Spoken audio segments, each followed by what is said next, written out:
Hello again, everyone. Today I am here with Mr. David Taylor, and we are going to have just a nice conversation, learn some things, get to know Mr. Taylor a little bit better, his life and legacy, some of the things maybe that he remembers from the past, some of the things maybe he'd like to see in the future, and some of the things he has to say, maybe some advice for all of you. So, Mr. Taylor, if you'd like to introduce yourself. Mr. Taylor would much rather be David. How about okay, that? David? Start out with that. Well, I'm a Brookville native. I grew up here and went the whole way through school here. Graduated from high school in 1966. Okay. In a different century. Yes. And went to college in Ohio. I had, when I was in high school, there was a fabulous young Spanish teacher who came to town. Tony Subkowiak, a Polish kid from New Kensington. Okay. He just graduated from Clarion a couple of years before. So we were only like 5 years difference in age, so we just made life miserable for him. But for whatever reason, I glommed on to Spanish, so I went to Muskingum College out in Ohio and was a Spanish major. Really? And came back here, signed a teaching contract to teach in Punxsutawney.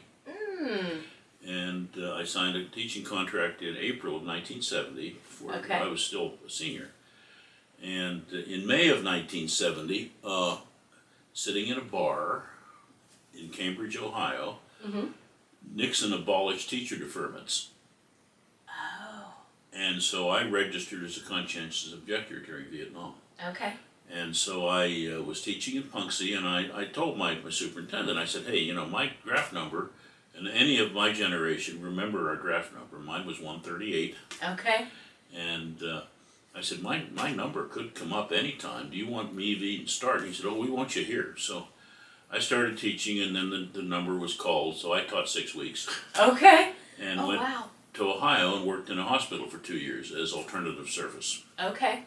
And I had learned to play guitar from a teacher in Brookville. Had a little Gibson electric guitar. We all played electric guitar in those days. Well, I went to college and fell in with a bunch of folkies. And so I discovered folk music and discovered later on that one could study it. So I went to graduate school at Western Kentucky University and took a master's degree in folklore. Oh, wow. And as I was saying earlier before you started to run the tape, I did my master's thesis on a family of traditional singers from Eastern Kentucky. So that was how that all developed.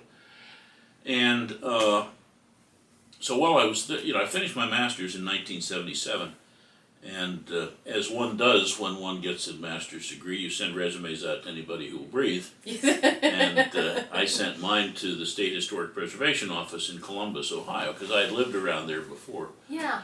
And I kidded them for years. I said, you only interviewed me because you wanted to see what a folklorist looked like. And they took me on, and I've been doing historic preservation now for 40-some years. Well, yeah. And so that was kind of how I started that in the 1970s. I worked for the State Historic Preservation Office in Ohio. I was 3 years executive director of the Columbus Landmarks Foundation, which is a citywide group in Columbus, capital city. Yeah. And then about that same time, in the late 70s, this business of downtown revitalization started to develop. Because small town downtowns were dying with the advent of suburban malls. We weren't into big box retail yet, but that came later. And so I came back to Brookville and ran the Main Street Project, Brookville's Downtown Revitalization Project. Oh, wow. For 3 years in the early 80s. Okay. And then after that, I was 6 years borough manager in Brookville, and I had enough of that after a while. And then in the early 90s, I started working in historic preservation as a Lone Ranger consultant.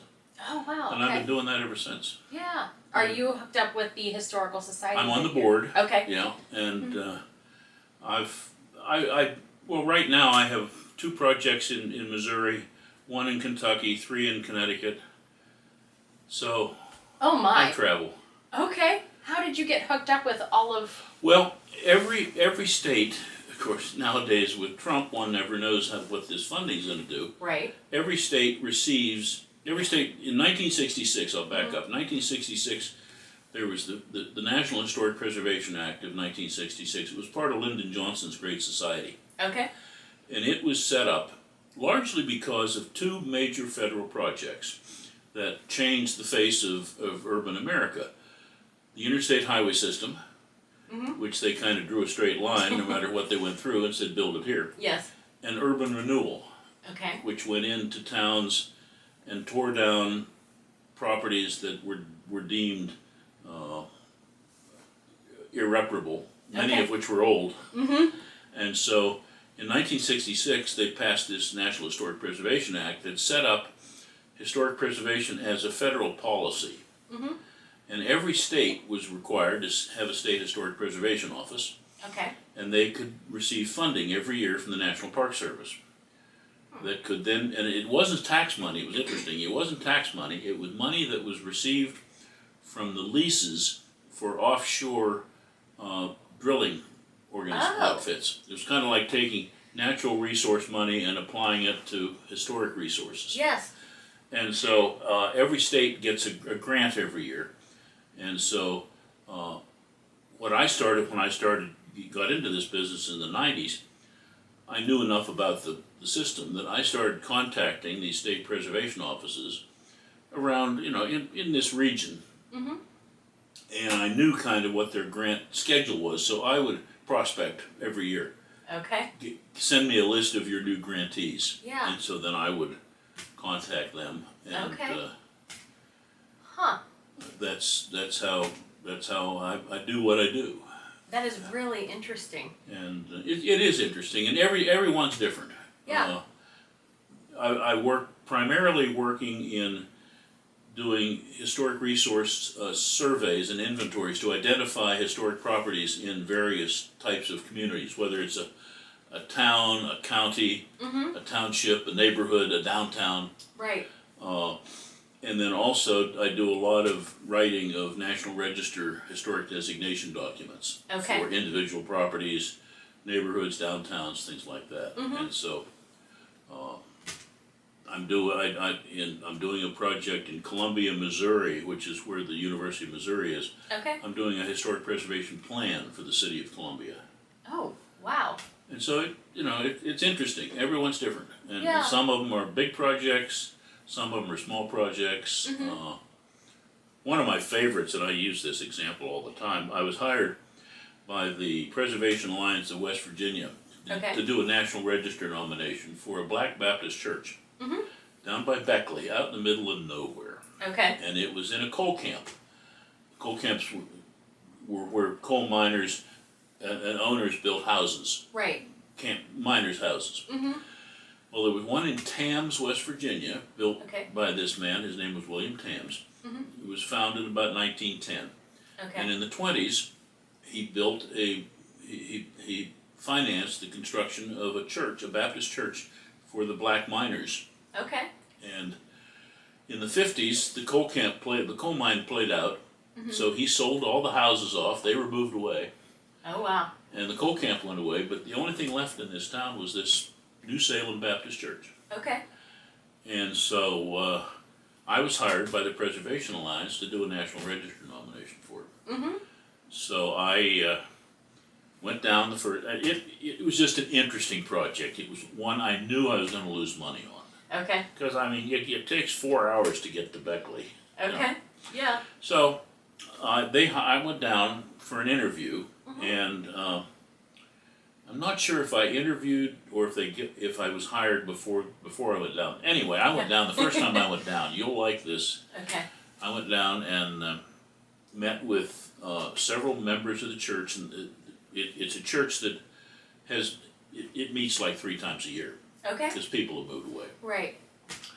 And one of the members, she's 89 now. Her name is Queenie Schoolcraft. Ooh, I like that name. And she's fabulous, and we sat there in the church and talking, and she just got, I'm a Presbyterian and we're pretty laid back, and I never heard so many bless your hearts, praise Jesus, bless you, this and that Yeah. in my life. Yeah. And the best one was when we got talking, and Queenie finally said, she said, your coming down here is better than the second coming of Christ. Oh boy. And I thought, well, it doesn't get any better than that. Yeah, no kidding. So that was a fun project. Yeah. Another one was a historic district in eastern Kentucky. Coincidentally, another coal camp that was established in around 1910, and in the 20s, Henry Ford bought it. Okay. Because he hated unions, and he wanted to own the coal mines for his companies. And before he bought it, the man's name was Ezra Stone. It was called the Stone Mining Company. Okay. But he was an off-site banker in New York City. And he had this young protege who worked for him, who was kind of on hard times, and he went to this guy and said, you need to buy, it was called the Pond Creek Coal Company, by the way, on Pond Creek. Yeah. He went to this young protege, he said, you need to buy all the Pond Creek stock you can find. Borrow money, buy it on margin, because Henry Ford is going to buy this company and the stock's going to go through the ceiling. So this guy did. And that was Joseph P. Kennedy. Oh. That's how he got his start. Oh, wow. Now, he became a bootlegger after that, Yes. and all kinds of other things. Yes. But he started with Okay. insider trading Yes. in eastern Kentucky, and so that was a fun project. And everyone's different. Right. Now I know you travel a lot. Those two, do you have a focus in Appalachia or? No, I'm doing. For whatever reason, Yes. I haven't bamboozled. They keep hiring me. Yeah. Whatever reason, I've done a lot of work in Connecticut. Really? Yeah. Okay. And I'm doing some work in Rhode Island now. Oh. Okay. So I don't mind driving. Yeah. And so it's all interesting, and it's interesting work. Everyone's different. The people I deal with love their towns. Yes. And so that makes it worthwhile. Do they? Now I know you mentioned Miss Queenie, and she seemed to welcome you with open arms. Yeah. With these historical projects and them being so local. As an outsider? Yes, as an outsider. How do people feel about that? It's never been a problem. Okay. Yeah, I mean, I as you might guess, I have a gift of gab. You figured that out already, I'm sure. And in 3 days, when you're still here, Yes. you'll know it. So. Well, I brought plenty of batteries. Oh well, there you go. Good. And my pacemaker, which I don't have, it's charged up. No, it seems to go well. Sometimes with National Register designation, people get confused. There are two kinds of, you're going to learn more about preservation than you want to know. This is great. There's two kinds of designations. One is a National Register designation, and that can be an individual building, it can be an archaeological site, it can be a district, it can be a bridge. Yeah. With that kind of designation, there is no control, no oversight, no preservation police that's going to tell you what you can and cannot do. Yeah. With a local district, a local ordinance district, we refer to it, a local ordinance district where a city council or a township supervisor, they pass an ordinance, and that carries with it some design control. Okay. So that people have to get approval for what they can do outside their property. Okay. So there is some. The earliest ones, for example, were in Charleston, South Carolina, and New Orleans and Savannah in the 30s. Oh, okay. So you can see what effect it had on those communities. Yes. But people get that confused with National Register designation. So I have to do a lot of it, and I give the same spiel every time. Kind of what I'm just doing right now. That there is no preservation police, and so it usually allays any fears of I'm going to be told what color I can paint my house kind of stuff. Yes. So, okay. but they're all different. And so. Now you mentioned earlier in your story something that kind of spiked my interest. I know learning in school about conscientious objecting, but you said you went to Ohio as an alternative? Or? It's what it's called. Okay. And of course the draft is gone now. Yeah. You have to, you have to go before your draft board Okay. and make your case. Mm-hmm. And you have to write an essay and explain why you believe, why you're a conscientious objector. Yeah. And so I had to do that. And in Brookville, I don't know that we ever had a CO in Brookville. Right. So yeah. this was new to them. Yes. And my family's been here forever, so Mm-hmm. I was kind of well known. I think they must have thought that I wasn't trying to shill them. Yeah. But you have to make a case. Mm-hmm. And then the way the law works, and this is the way it should be, if you're a conscientious objector, you have to leave whatever you're doing. Just like if you were drafted into the military, Yeah. it has to be disruptive to your regular way of life. Okay. So I was teaching, Mm-hmm. and I went out to Ohio and worked in a hospital for 2 years. Yeah. So that's the way that it worked. Okay. And it was interesting here because when I came back to town in 1983, Mm-hmm. the editor of the local newspaper, Yeah. whose son is a very close friend now, but he put the word out that I had gone to Canada, Oh. Okay. and people believed it. And I still have people think that I went to Canada. Really? Huh. And so, and it was interesting. Actually, a guy that I started out in kindergarten with, Mm-hmm. went to the Marines, and we were out at Pinecrest Country Club. This has been a couple of years ago, just chatting about something. Yeah. And I made the comment that, well, I had worked, in the hospital. He said, I always thought you went to Canada. Huh. And that's Yeah. 40 years later. Yeah. So People still these have that in their ugly head. rumors, So Yeah. it is what it is. Mm-hmm. Did you like the work you did in Ohio at the hospital? Yeah, I mean, it was all right. Yeah. I met my first wife there, so that was Okay. good. Yeah. Yeah. But yeah, it was okay. I was a respiratory therapist, Mm-hmm. and knew nothing about that. When you said that, I thought, well, you were teaching. Did they train you, or you have to go through quite a bit of training? On the floor training. Okay. I gave my first breathing treatment the first day I was there, Oh. which is kind of scary. But, Yeah, no kidding. Was the person still breathing after? Well, probably not 50 years later now. Yes. But a lot of people I knew 50 years ago aren't breathing anymore. But I'm still on the right side of the sod, so that's. Yeah. But yeah, I mean, it was all right. Yeah. And I was able to live in the same town I'd gone to college in. Mm-hmm. I worked in Zanesville. I'd gone to college in New Concord, which was 17 miles away. So, it was disruptive to my teaching career, but it was okay. Mm-hmm. Maybe I just didn't pay attention well enough, but I don't ever recall learning about that in school, that Probably was didn't. an option. Probably didn't. Yeah. Well, when you were in school, there was no draft. Is there? No, there wasn't really big wars. Draft went away in '73. Oh, well then certainly You not. weren't even born. Yeah, no. I was. Yeah. So I mean that was, and there have been, it's been available forever. I mean, in World War I, in England, they were very, very much disparaged. Well, they were disparaged a lot of places. See, Yeah. And in England, they called them conchies, Okay. and they looked down on them. Mm-hmm. And so it was. Right. How did they treat? Going to the hospital, did they know that that's why you were there? Oh yeah. Okay. I was. It was funny. I was out. I'd gone back to New Concord to see some friends. I was still teaching, Mm-hmm. and I was talking to this. He was a French professor. We were friends, and I was trying to figure out what I was going to do. Mm-hmm. And he said, "Why don't you call Good Samaritan and see if they'll hire you in Zanesville?"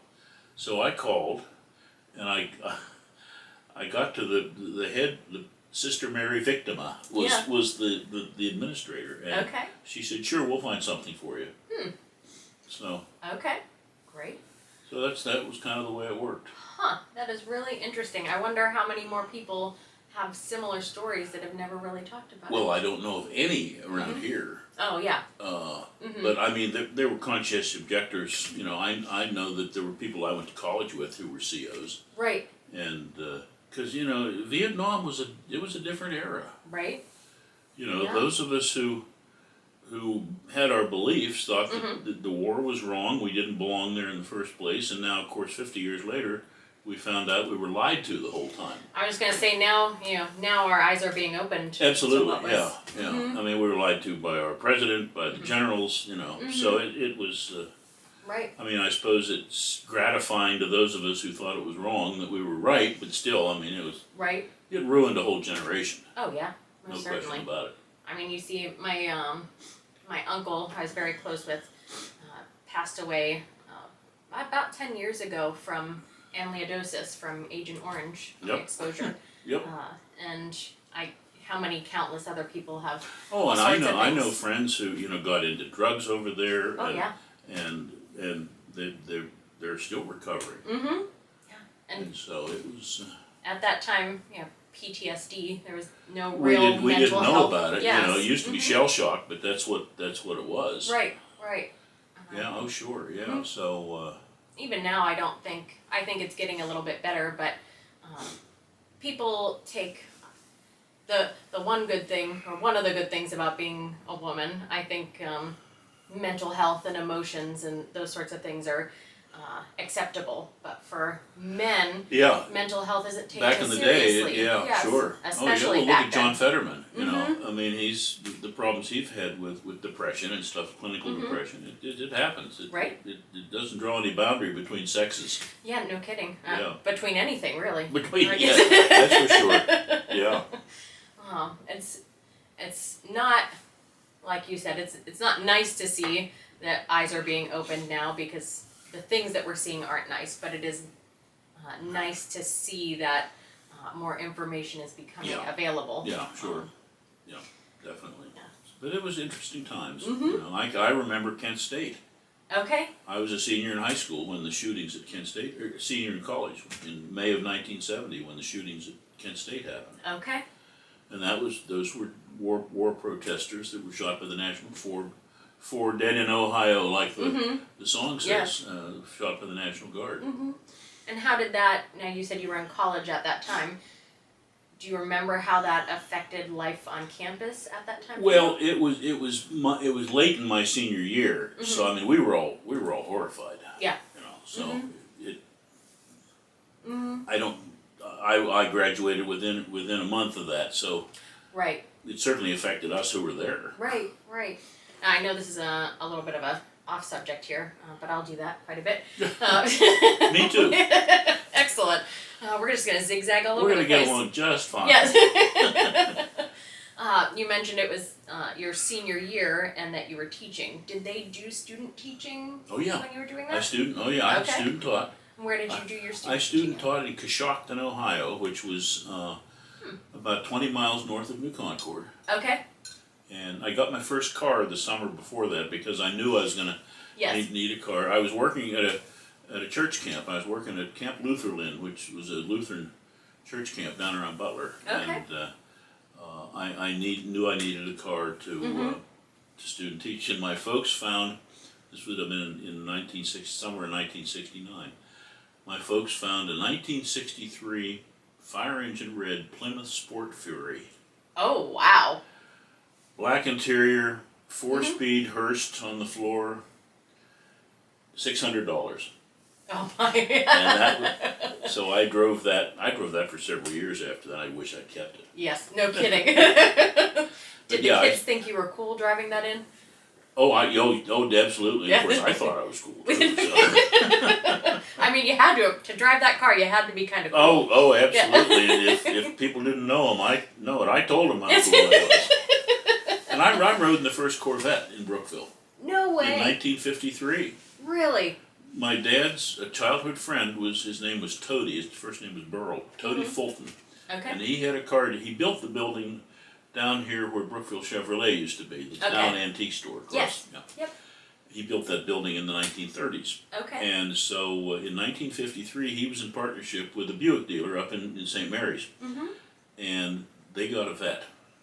And Toady called my dad. I was in kindergarten.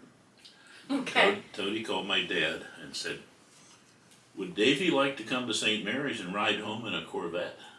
Oh. Well, Davy thought that was pretty hot shit. Yeah. Pardon No the French. kidding. No kidding. So I did, and he was a fast driver. And this was back before there was any 3-lane passing lanes between here and St. Mary's. Yes. And car seats. Yeah, for sure. And so we drove back in that, and I was the hottest kid in kindergarten. Yeah, no kidding. They were all white that year, Uh-huh. white with red interior. This was a rag top, Okay. and I thought I'd died and gone to heaven. No kidding. Yeah, I think you did a little bit. Well, yeah, oh, absolutely, and I'd never ridden that fast either. Yeah. But that was kind of fun. Yeah, that is You know, awesome. I'm lucky enough to have bragging rights over a lot of different Yeah. things. Now, you said kindergarten. For you, you got to ride in that Corvette. Mhm. What was, I know, Brookville, we have this historic Main Street, which is one of the most, we talk about it all the time in my family, just one of the most beautiful main streets I think really I've is. ever seen. Yeah. It's like a Hallmark movie, a little bit. Yep. Yeah. And so... We're lucky to have it. I mean, we're lucky yes, to we have are. the architecture to begin with. And when I came back to run the Main Street program, the timing was so perfect because there were people who owned those buildings who were interested, and they jumped in. So that's why we have what we have. Yes. Not because I ran it. It was Yeah. because of the people who were here. Right, right. And so there's things that we still see some of the historical, you know, it might look not exactly the same, but some of it is still kind of similar to back then. But growing up here back then, what do you see as some of the biggest differences compared to now? Well, I suppose retail, if you look at downtown, retail is, and that's true in any small town. Yes. It's true in big cities too. I was in Columbus not too long ago, and Lazarus, which was a big downtown major department store for many generations, is gone. Okay. Just because the big boxes now, used to be the malls that closed down small towns, now Right. it's the big box retail. Yes. And the internet and the whole thing. Oh, certainly. But that was a difference in Brookville. I mean, we had clothing stores, we had shoe stores. Retail hadn't changed in 100 years. When I was growing up in the 60s, you know, it was probably the same as it was in 1900 Right. in general. You Yes. know, technology was different, you know. Right. There was electric lighting and stuff like that. Yes. But still. So, I mean, that was a big difference. And Friday night downtown was jammed. Yes. I can remember I dated a girl from Hazen, and we were in town, and I had heard this phrase from our YMCA director, who was a buddy, and he made the comment once about the farmers came to town with their egg money. Oh, yeah. And I commented on that to Debbie, and she says, "Well, my dad's a farmer." And I went, "Oh well, duck your foot in your mouth Yeah, there, no didn't you?" kidding. Not the first time, not the last. It is nice to see.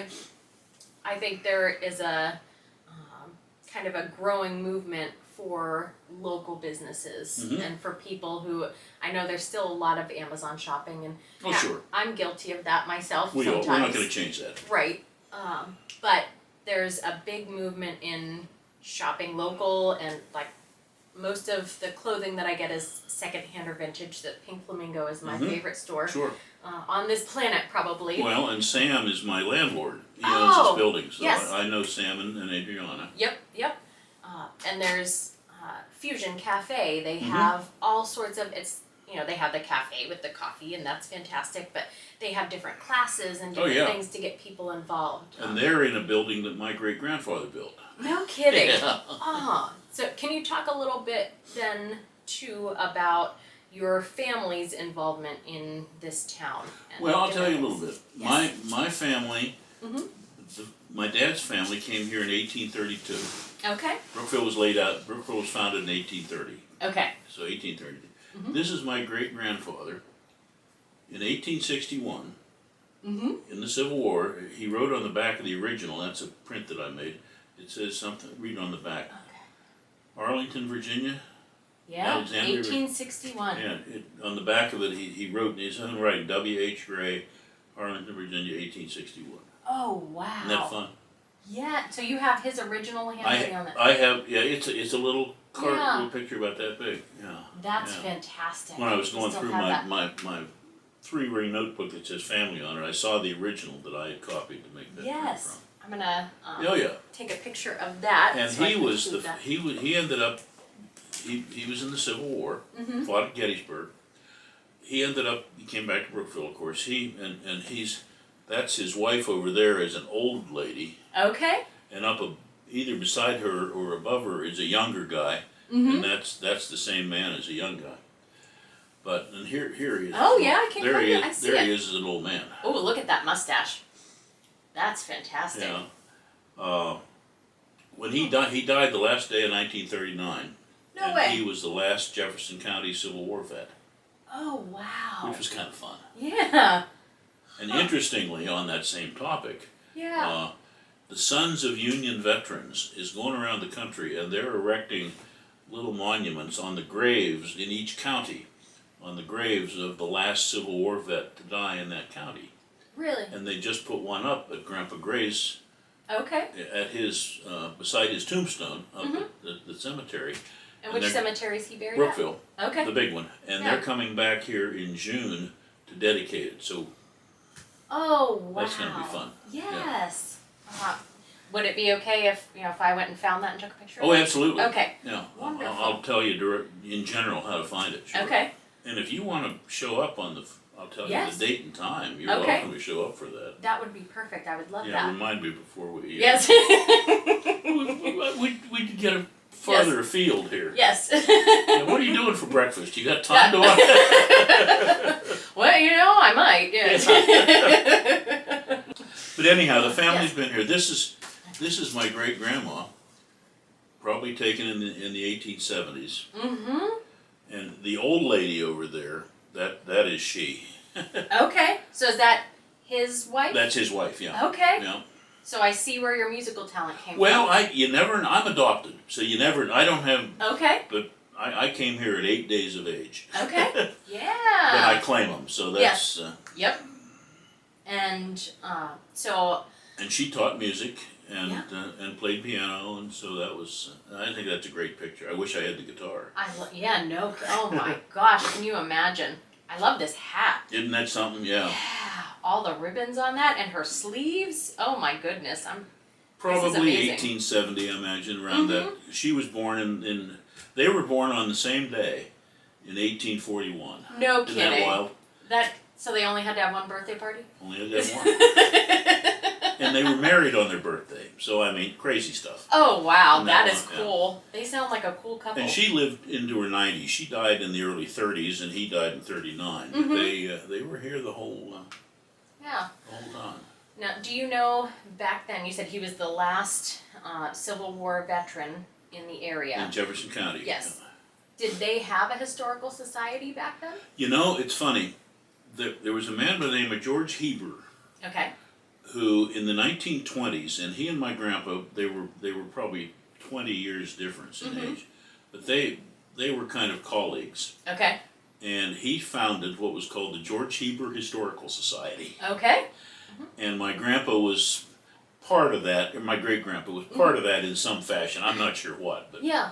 but the historical society that we have now was started in 1966. Okay. And it was started by a guy by the name of Arthur Altman, who was an insurance agent here. And his son, Don, was several years older than I, but we were best friends and we played golf together for years. Okay. But Arthur kind of started this in 1966, and they bought the building up on Jefferson Street, Okay. where the Historical Society used to be. You know the building? I don't, but It's kind of across from the old fire hall. It's an old brick building. okay. If I drive by, Yeah, you'll see it. or I'll yeah. ask my husband and he'll just show me. yeah. Yes. And that's where the Historical Society was for many, many years until Okay. they acquired the building next door. Right. And, and actually, we just sold that building because we didn't need it anymore. We just sold it to somebody who's fixing it up as a residence, which is fine. Oh wow. Yeah. Okay. I wonder, have they talked about whether they're going to keep most of the originality? or- One would think, why would he buy it if he didn't like that? Most Yeah, certainly. Yeah. Mhm. So. Hmm. But yeah, that's how the Historical Society started. Okay. That's Yeah. really interesting. And I assume he was involved then. Yeah, in some fashion. Mhm. Yeah. Yeah. And then, do you know if she was as well, or? I is don't that- know. Don't have any idea. Okay. That's one of the. My dad was their grandson, and I wish Right. I'd ask. Yeah.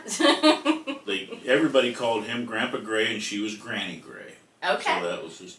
Huh, I like that. And I'm the 13th cousin on that side of the family. Oh wow. I was born in 1948, and my oldest cousin on that side of the family was born in 1920. Holy moly. Yeah, so it Okay. was quite a spread. Yes, yeah. And I have cousins that I may not have only seen once in my life. They're all dead now. I'm the last one. Right. But there are second cousins and third cousins now that I keep up with, and I found some on Facebook and stuff like that. Okay. And I found one guy was he was probably the grandson of an aunt of mine.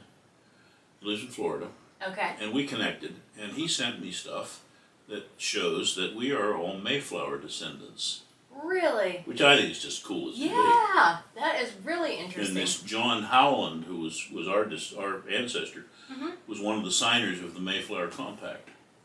Really? Now keep in mind, now there's like 3 million Mayflower descendants because they're all, Right. but it's great bragging rights. Yeah, no kidding. And I told, when I found this out, probably a year ago, I told Reese and Mal, Chris's kids, live out in Sigel, and I sent them, and Reese got back and said, "That's way cool." So, can't It is fight way that. cool. Yeah. Now, the siblings, so your aunts and uncles, did they stay in this area as well, or did they move out? Kinda. My mom's family, my mom's grandfather came here from Easton Okay. in the 1870s. He was the first registered pharmacist in Brookville. Really? And he went to Philadelphia College of Pharmacy and came here and worked for a drugstore. Mm-hmm. And then his in-laws came here in the 1850s, and they came from Belgium. Mm-hmm. And he went into lumber, Okay. and like everybody else around here in those days, and he did well in lumber. And he ended up in the 1890s. His name was Bernard Verstein. In the 1890s, he retired and moved to Detroit and opened a brewery. Oh, okay. Did well at that. Yeah. And my grandpa, who was his grandson, my mom's father, used to talk about the fact that Grandpa Verstein in the late 1890s in Detroit was approached by this young guy who wanted him to invest in his new invention. Okay. And Grandpa Verstein was having nothing to do with it, thought it was a bad idea, and it was Henry Ford. Oh my gosh. And Mom Yeah. used to talk about the fact that her father would just tell that story and throw his head back and roar with laughter. Yeah, no kidding. These funny, crazy family connections. Yeah, no kidding. So you have a lot of Ford stuff going on, huh? Oh yeah, yeah, absolutely. Yeah, I hadn't thought about that. That's right. Yeah. But yeah, that's kind of fun. And then, and that was my mom's family. My dad's family was also started out in lumber, you know, and then my dad's father. You asked for pictures, so I gathered some up. This was my dad's father. Okay. He died in 1926, but he was president of the bank that became S&T Bank. Oh wow. Yeah. And Ooh, I like his bow tie. He's pretty that's dapper. quite a picture. Yeah, he Yeah. apparently was that thing in black over there. He died in 1925, and Okay. apparently he was so well thought of that the whole town closed down for his funeral. Really? He was a bigwig. Yeah. No kidding. I think you'd have to be. Yeah. For- Yeah, definitely. So now he had a bank. What other? I know there's quite a few other important parts of the town that your family was involved in. What other different things? Well, interestingly, since you asked, my mom's uncle was named Earl Sant, and they moved up to Erie about 1906 or maybe 1908. And my mom was born in Erie, but they moved back here shortly thereafter. But Uncle Earl Yeah. was my grandpa's kid brother, Okay. and he went up to Hammondsport, New York, and learned to fly from Glenn Curtis. Huh. And he became a barnstormer. And he made the first international flight by an American. In 1912, he took off from the frozen harbor in Lake Erie and flew across to Canada. And that was the first international flight by an American. Isn't that crazy? I mean, it's only 50 miles, but it counts as international. Yes. And my son Chris, when he was in 6th grade, he did his History Day paper on his Uncle Earl. And we did some checking with the Smithsonian to see if we could claim that. And they said yes, it was the first international flight by an American. Wow. And then Holy he was a moly. barnstormer, and that picture was taken in Grove City Mhm. in 1913. He was flying an exhibition, and you can see the plane. I mean, it wasn't much of an airplane. Right. And it got caught in a downdraft, and he knew he crashed a number of times. Okay. And he was 26. And he still kept flying. Oh yeah, and he knew he was about 50 or so feet off the ground. He got caught in the downdraft. He knew the plane was gonna crash. He jumped, and he jumped into a freshly fertilized field, and he survived the crash, but he had a compound fracture of his leg with the bone sticking out. He got tetanus, and died of lockjaw. Oh my goodness. Isn't that crazy? That was taken the day that he was killed. Oh wow. Huh. So he was a pretty dapper looking guy too. No kidding. Oh, My grandma, who was his sister-in-law, she was kind of the business manager for the company, for his aviation company. She Yeah. always said, she didn't say it to me, but my mom said that grandma always claimed that Uncle Earl were probably children out there that we didn't know about. Oh, yeah. Women just flocked to him. Yes. Yeah. So there may be cousins out there that we don't know. Yes. Yeah, with all the genealogy and different things going on now, all those websites, you might find them. Mm-hmm. Have you ever looked for your birth family? at all? No, never had any interest. Okay. No. My parents were fabulous, and Mm-hmm. so I just never had any interest. My Yeah. dad was an interesting guy. He was an athlete. Okay. He was a big-time athlete, and he graduated from high school in 1918. He went to Mercersburg Academy for 2 years, prep school, and then he went to Princeton. Oh wow. But when he was at Mercersburg, he set a bunch of track records in Brookville. Mm-hmm. He went to, when he was at Mercersburg, he went to London to the World Games, and he won that gold medal. These are all his medals too. Oh my. Holy moly. Yeah, he was a serious athlete. No kidding. And he was his broad jump was his, they Okay. called it long jump because it wasn't nice to say broad. Yes. Long jump was his event. Okay. And he went to, he won the gold medal in London. Oh wow. That's incredible. And now Reese, my grandson, Yeah. is a long jumper. No And way. he knows the connection, it's fun. Yeah. Wow. What a legacy. That's incredible. And I know this will come as a great surprise to you, but I'm not much of an athlete. I play golf. Not very well anymore, but I played golf all my life, so That's a lifelong sport. it is. Oh yeah, sure. Wow. Now, was your father a golfer? Or He was. How did you get into golf? He was one of the first members at Pinecrest. Really? Yeah. Okay. And I did I've written two books. Mhm. One is about Brookville, and it's 280 some pages of historic photos and text that I wrote. Oh wow. We have it at the History Center. Mhm. And then I wrote one about Pinecrest. Okay. How about the country club? Yeah, about the country club. It started in 1926, Mhm. and it was an interesting story. A man by the name of Henderson, who was a lumberman here in town, Mhm. when in the early 20s there was federal legislation to improve highways, and Okay. 322 Mhm. going out that way was paved for the first time. Okay. They called it the Lakes to Sea Highway because it ran from, and they still refer to it, it ran from Atlantic City on the ocean to Cleveland on the lake, so that was the Lakes to Sea. Okay. And so Sam Henderson built a summer home out in Roseville, Mhm. and he laid out a six-hole golf course, his private, Yeah. because there was a golf course in Punxsutawney and there was a golf course in Du Bois, but in those days that was a big drive. Yeah. No kidding. So he and his friends played golf out there, and in 1926 he said to the golfers, he said, if you will form a club and build a clubhouse, I will give you the course. And they did.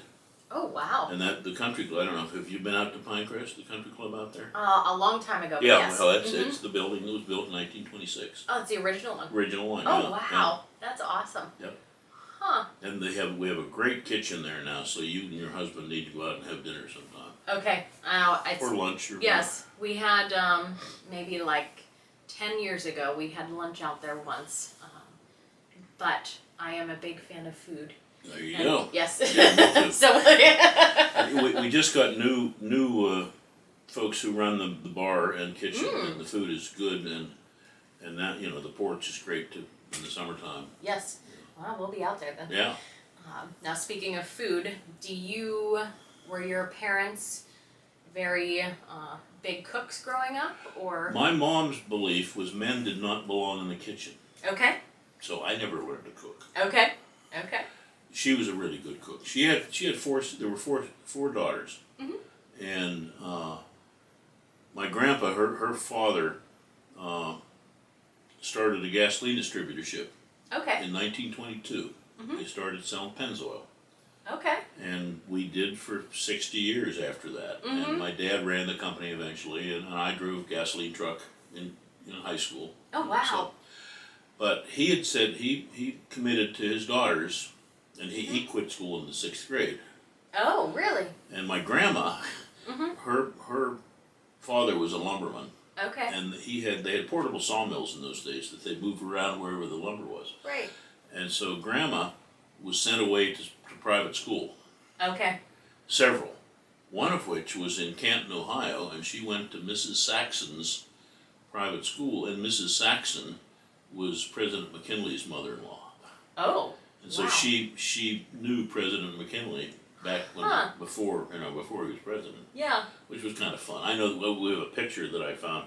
It's a picture of a cat. My grandma's writing on the bottom says the McKinley cat. Really? Yeah. That's funny. But anyhow, Grandpa saw it. My grandpa was, and my mom, she would say to her mom, she said, can't you teach him to speak better? And my grandma said, I'm just glad he doesn't use double negatives anymore. But anyhow, he started the gasoline distributorship. Yeah. And so he had 4 daughters, and he committed to educate all 4 of them.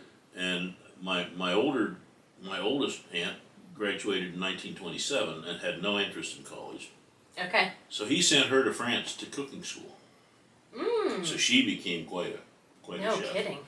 And my mom went to Goucher in Baltimore. And what? I'm sorry, I'm not familiar. It's a girls' school. Okay. It's one of the the Seven Sisters, Vassar, Mount Holyoke, Okay. all those. This is like a second tier. Okay. And she had gone to prep school down in Hollidaysburg, and they wanted her to go to Mount Holyoke to school, which is in rural Massachusetts. Okay. And she wanted nothing to do with that because she grew up in a small town. So she went to Baltimore to Goucher. And she was a math major, graduated from college. Oh, wow. And then the next aunt wanted to be an actress, so she went to the Royal Academy of Dramatic Arts in London. Wow. And was never very good. Okay. And then the youngest went to Pratt in New York City in interior design. So he educated all of them. Wow, that's but incredible. Mom was quite a cook, just because her mother was a cook and her sister was a serious cook. All of them were good cooks, but we ate well. Okay. But Dad and I we weren't allowed in the kitchen. Okay. Do you remember any special meals that you guys had? Anything that was important? She came up and she always said she could tell a good recipe. Okay. So that's how she became a well-known cook, and she was known. They partied a lot in those days, and in those days they had lived through through Prohibition, so they knew about bootleg booze. Yes. And when my mom talked about one time she went back to Goucher, back to college on the train, and her grandfather, who was the pharmacist, sent her off with some bootleg whiskey that blew up in the car. No. It just kind of exploded. Didn't hurt anybody, but it. Oh my! I bet that smelled like something Oh fierce. yeah, that was a memory maker for her though.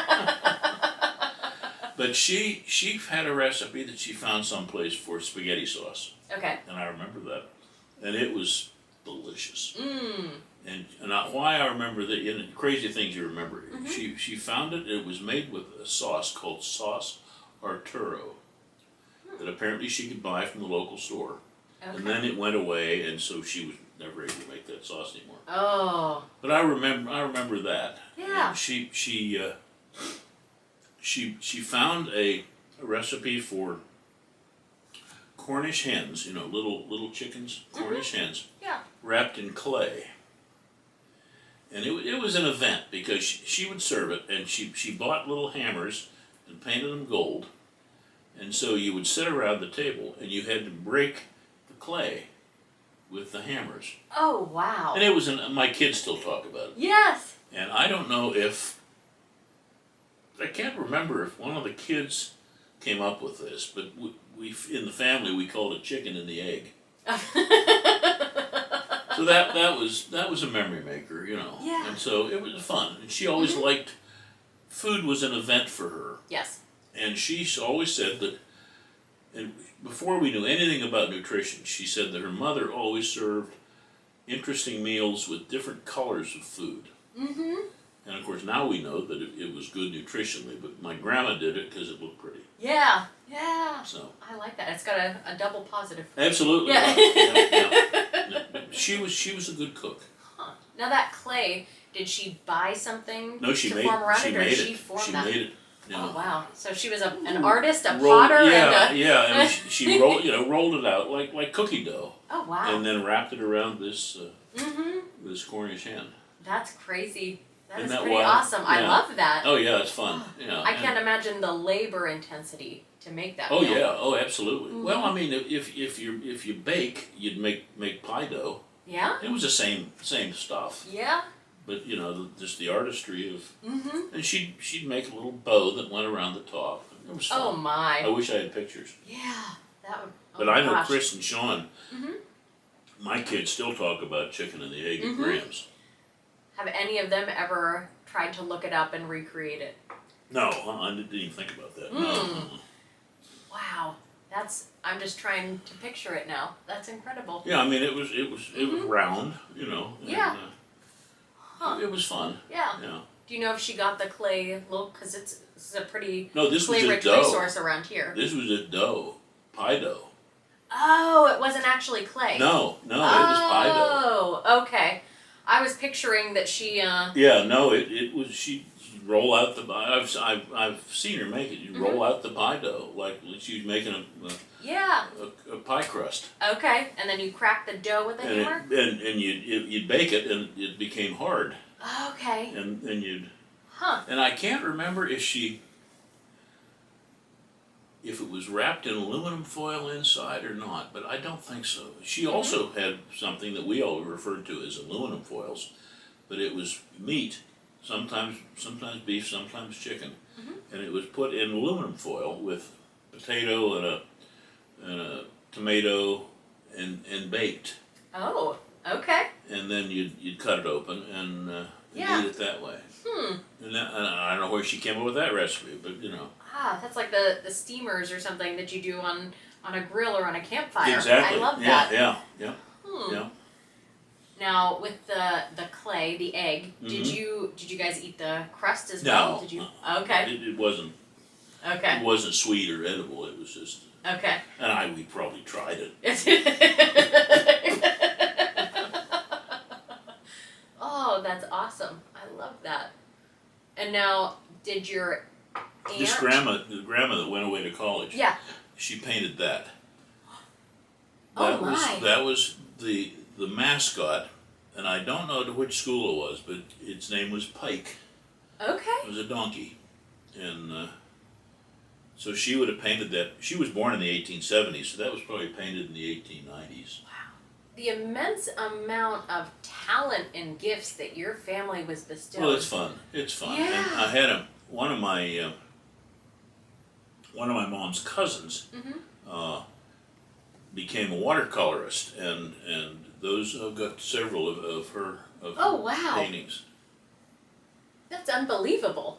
Huh. You know, artists and chefs It's and fun. business and Well, pilots. my kids, Chris and Christy, met on the stage in Clarion. They were both theater majors. No way. They met in Sweeney Todd. Oh, They were wow. both music theater people. Okay. And And they've continued. They've directed and they've acted. They've acted in Brookville. Christie directed a couple pieces at the Marlin Opera House when we could have productions there. Yeah. And they've acted at the Wrights and Du Bois and stuff like that. And Sean, their younger brother, has a doctorate in music. And he and his wife are both on the music faculty at the University of Texas. I was at a movie at the drive-in. I think it was last year, and they sang. Did they sing the national anthem? They sang the national anthem. Okay, Yeah. I thought so. Yeah. We were at the movies, and we're getting ready, and I thought they said Taylor, and I thought, I wonder if that's David Taylor's family. That was their quartet. Okay. Yes. It's called Oleum Spiritum, and they'll be back. They sing here every summer. They'll be back in July. Okay. Perfect. At the Presbyterian Church. Oh, they did such a beautiful job. Oh, it's pretty amazing. Yeah. I mean, I'm a little folky. Yes. And they've blown the doors off behind me. These fiddles are local. They're kind of fun. Those were both made by a man by the name of Daniel Long, who was a gunsmith and a violin maker. And back in the day, a lot of gunsmiths also made violins. Why is that? Just woodcrafting, I suppose. Okay. Huh. But years ago, when I was still in Ohio, I'm an only child, so my mother thought that the sun rose and set on me. Of course, yes. It took 2 wives to get me straightened out yes. of that. But there was an article in the paper about Daniel Long, this violin maker. And I've played music, for all these years. And she said, if I could find a Dan Long violin, would you like one for your birthday? And I thought, oh, sure. Oh, yeah, why not? Yeah. So she put an ad in the paper, and it said, wanted Dan Long violin, and a phone number. That's all it said. And so she got a call from this woman, ancient lady, and the woman said, are you the lady who's looking for a Dan Long violin? And she said, yes. And she said, do you live in Henry Gray's house? Well, that was the house I lived in up on Walnut Street. Okay. And Mom said, yes. And she said, well, my name's Louisa Gagan, and I have always loved cats. And when I would walk to school, up to school, I walked in front of Mr. Gray's house, and he gave me a kitten. And she was in her 90s. Yeah. And she said, Daniel Long was my grandfather. And it's just incredible. She said, I have one of his violins, and I'll give it to you. Wow. And a couple days later, my mom gets a call. She said, are you looking for the Dan Long violin? And Mom said, yes, but I found one. And this guy said, well, I have number 1. $200. Wow. And he dated them. They have labels on them. And so number 11 was the one from Mrs. Gagan, and number 1 she bought from this guy. Wow. Just crazy stuff. That's incredible. And the connection. Yeah, well, that's wild. I mean, what goes around comes around. No kidding. Who would know? Yeah. And I get emotional sometimes. Yes. I'm just damn lucky, to have gone through all this and of still course. be on the right side of the sod. I love that. And how much that meant likely to that woman. Well, to and be I able went to over. give it. I went over after. I went over when I came back to town. I went over and saw her. She lived up on East Main Street. Yeah. And people called her the cat lady because she had dozens of cats. And I went over, and you could tell when you went in the house that she had dozens of cats. Right. But just crazy connections that you'd never even think about. But you just never know what's going to happen. Yeah, no kidding. Oh, what a joy I'm sure that was to give that to you. And Well, what I think a joy it to was. receive Yeah, it. because she had either she had no kids, she was long widowed, but she. Yes. And then years later, I mean, like within the last 5 or 6 years, I wrote an article about Daniel Long for the Historical Society Journal. And that was kind of fun. Yeah. I took a picture of those two. Yes.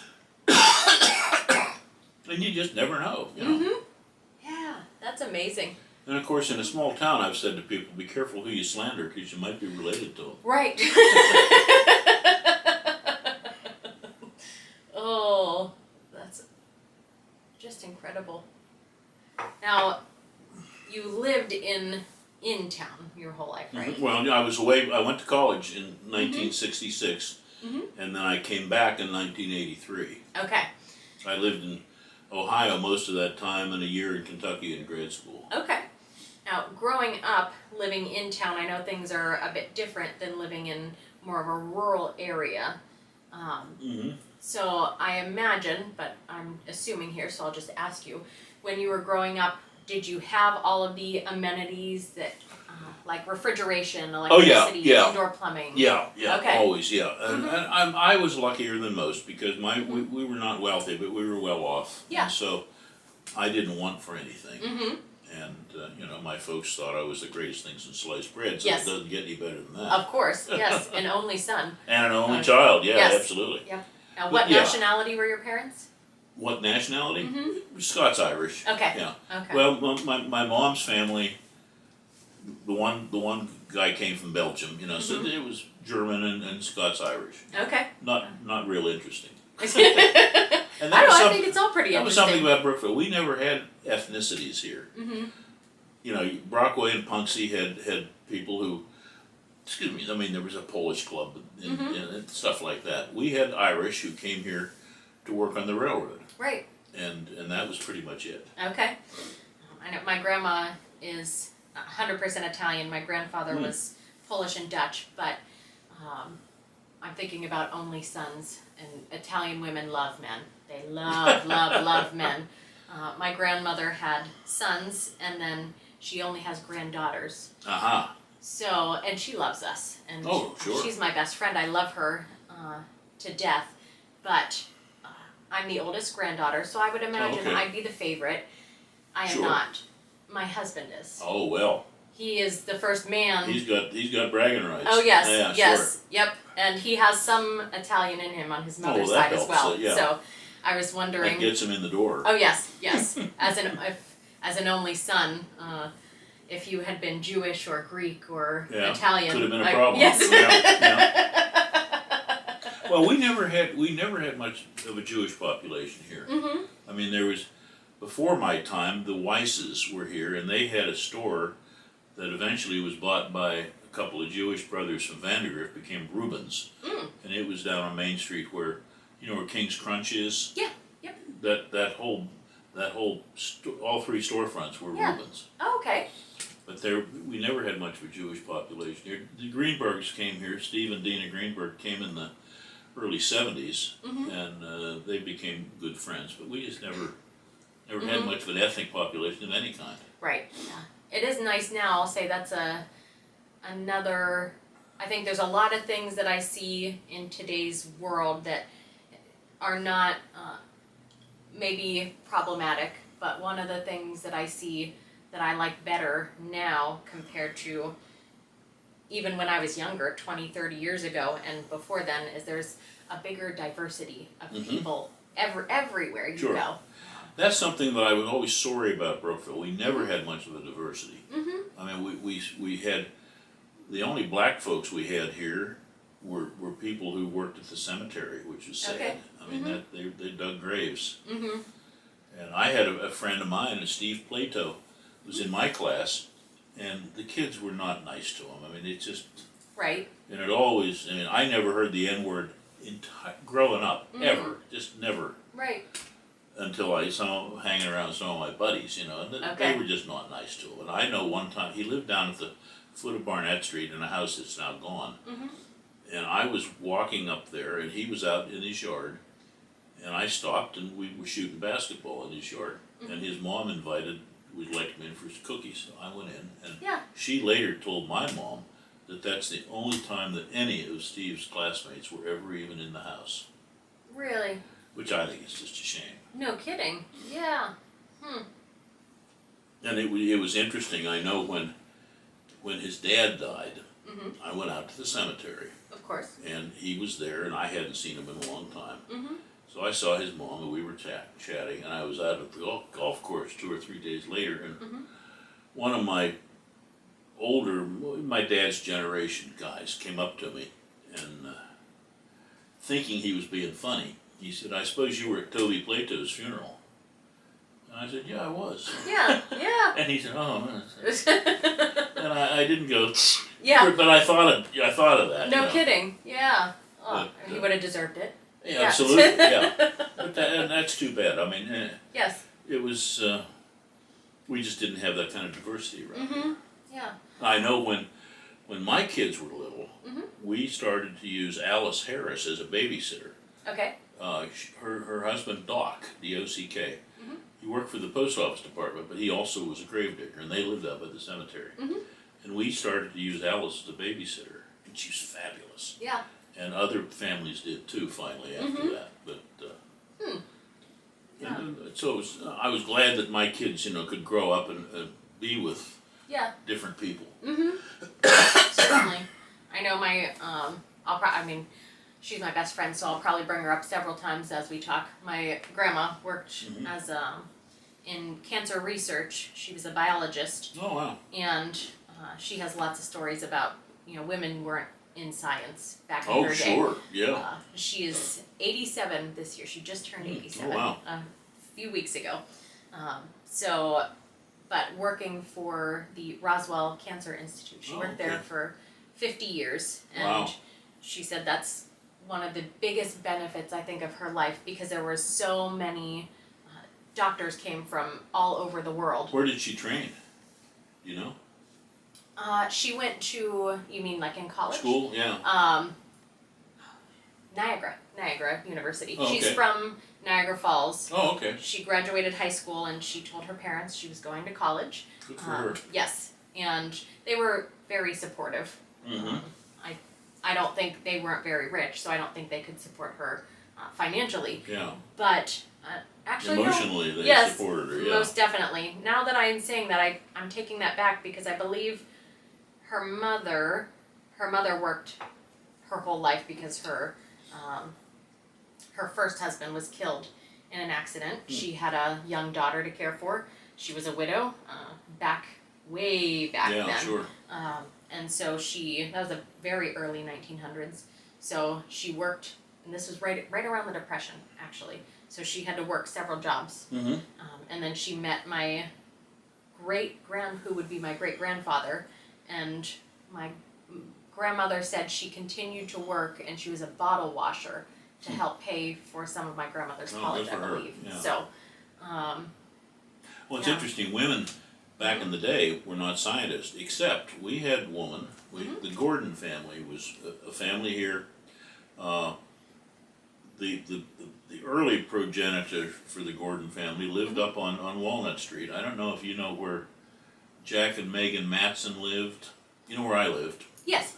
Up on the hill, right across, big Oh, house right across. Yes. Okay. And they lived there, and it was built by A.L. Gordon, who was an attorney here, and he became Chief Justice of the Pennsylvania Supreme Court. Oh, wow. Pretty big deal. Yeah. But his son was an attorney, Mm-hmm.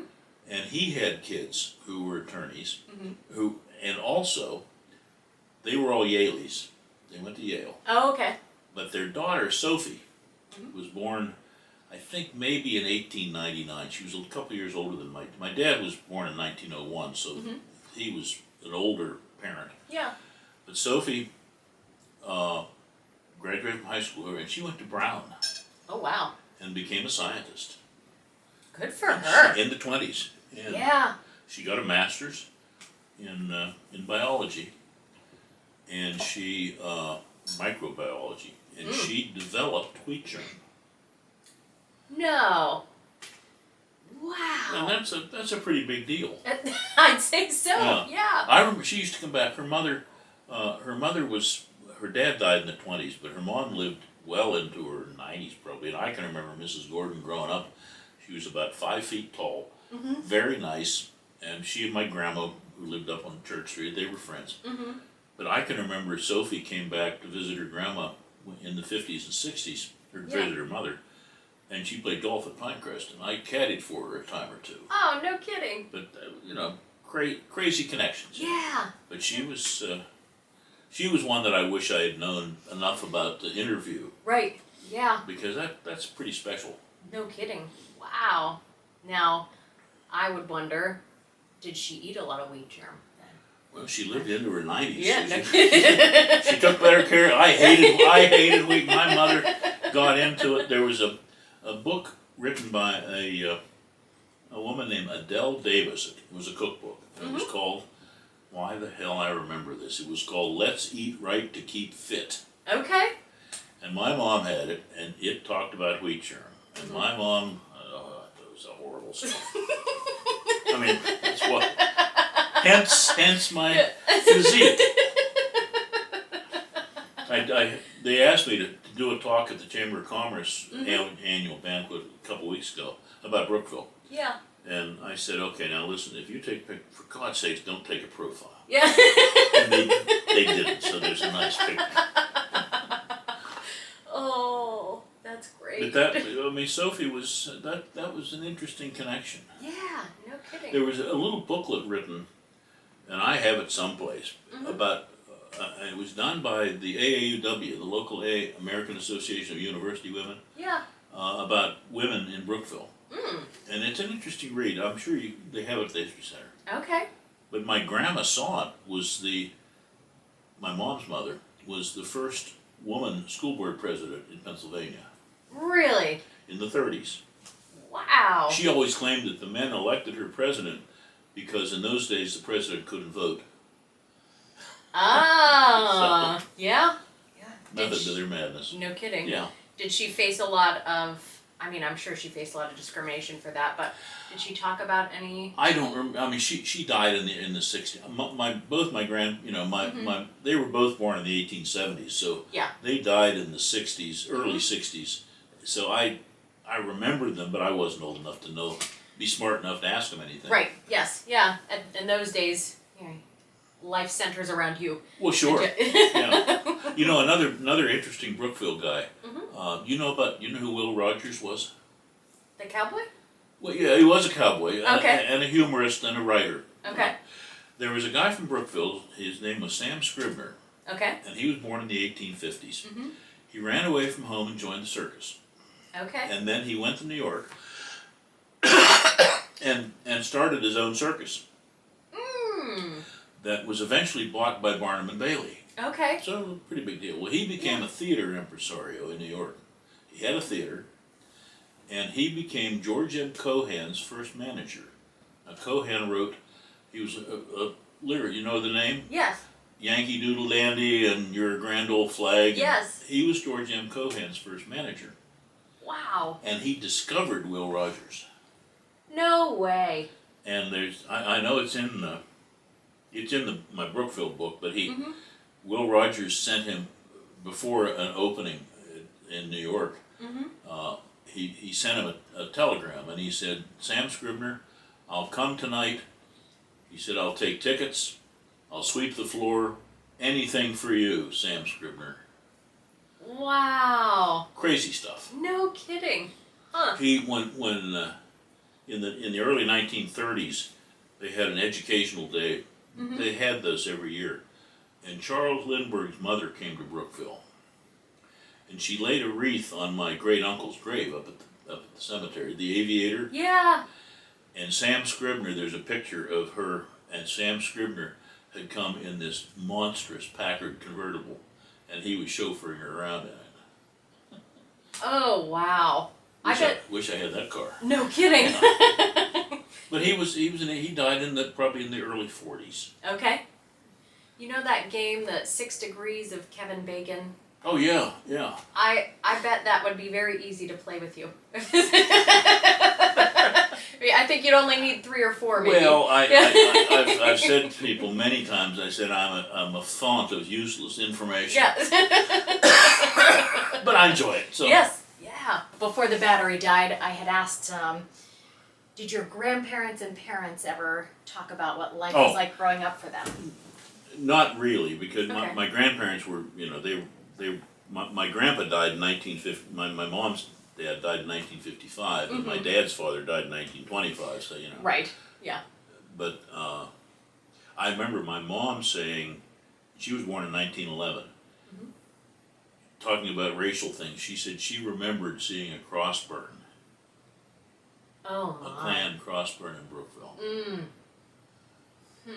Which is pretty scary. No kidding.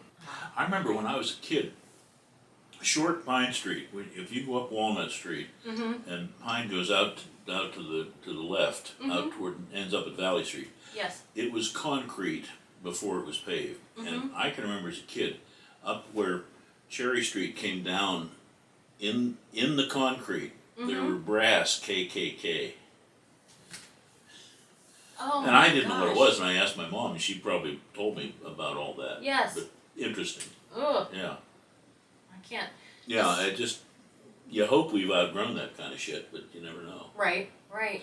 I can't, as a Christian woman, and a lot of those people claim to be Christians, I can't imagine. They're pretty scary. Yes.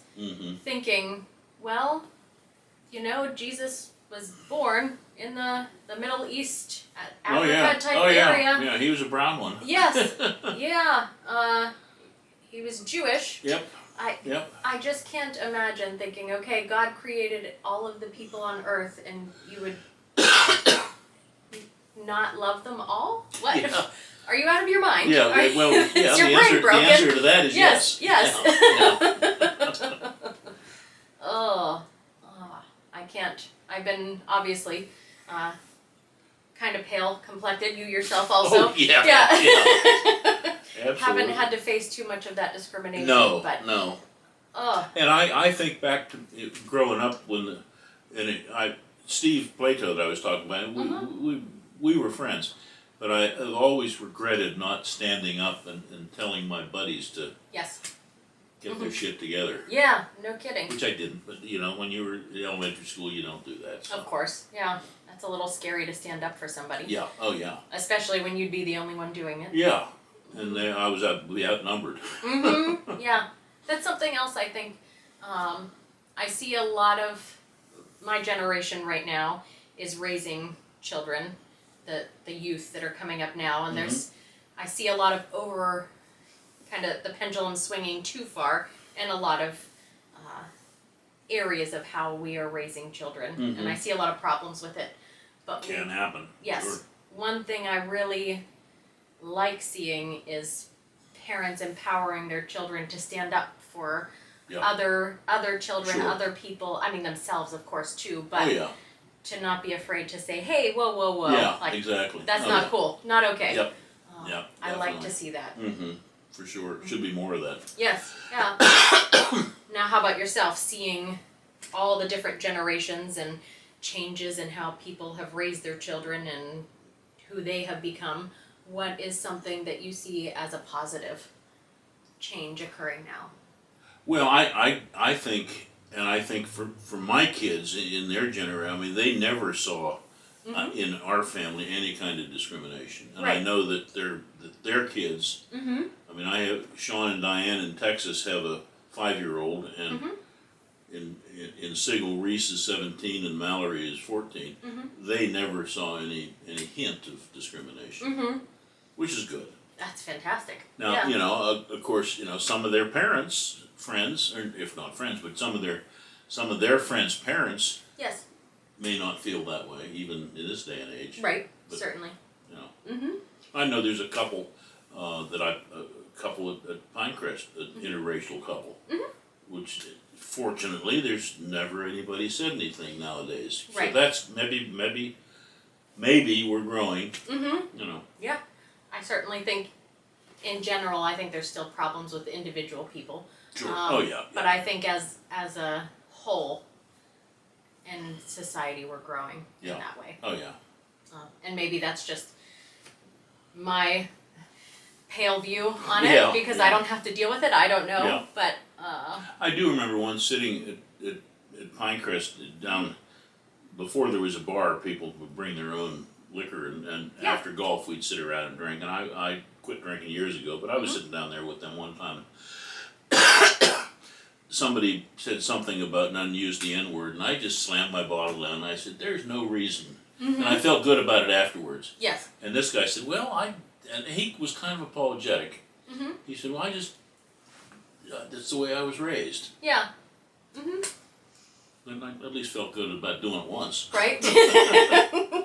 Made up for your elementary school not days. Not necessarily, but you do what you can do. So. Right. You said you've been married twice. and had children. What was married life like for you? How did you meet your wives? Well, and... I met my first wife. She was from Ohio, and I was at a party, and she was actually supposed to hook up with my best buddy who was there. Uh-oh. And she didn't. Okay. And we were married in 1973.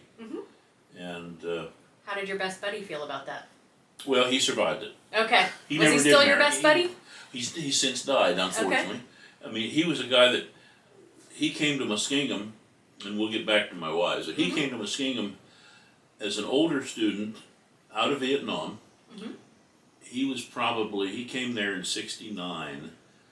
And funny story, he was driving from his brothers in Cincinnati back to Wilmington, Delaware along Interstate 70. Okay. And he had failed out of a couple of schools early on and been drafted, went to Vietnam, came out.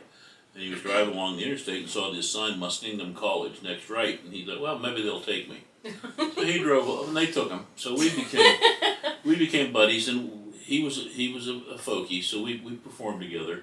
Oh, wow. And it was fun. Yeah. He was, this was 3 or 4 years ago now, he was living in Delaware, and he was walking, and he got struck by a out-of-control motorcyclist. Oh, wow. Broke a bunch of bones, ended up at Johns Hopkins, and died of pneumonia. Oh, my goodness. That was tough. Yeah. But he was supposed to be hooked up with this girl, and I ended up, but he was in our wedding, so we were okay. Yes. But she was a fabulous English teacher. And when we came back, when we got married, then we ended up going to graduate. She had gone to Allegheny College and got an English degree, and then also her master's, because in order to get a teaching certificate at Allegheny, you had to stay for the master's. So she was an English teacher. And when we went to Kentucky for my master's, she went back and got a library science master's. So she was both. Yeah. And so we were married, almost 20 years, and my fault, I met somebody else. Okay. I was the bad guy, but it happened. And so wife number 2 I met through historic preservation, and we were married we were together almost 20 years, and then living here in Brookville, and she decided she didn't like Brookville, didn't like my friends, and didn't like me, so she went back to Chambersburg, back to her hometown. Okay. And that was, almost 20 years ago now, so Okay. I've been a single man. Yes. Now, was your first wife the one you had children with? Yes. Okay.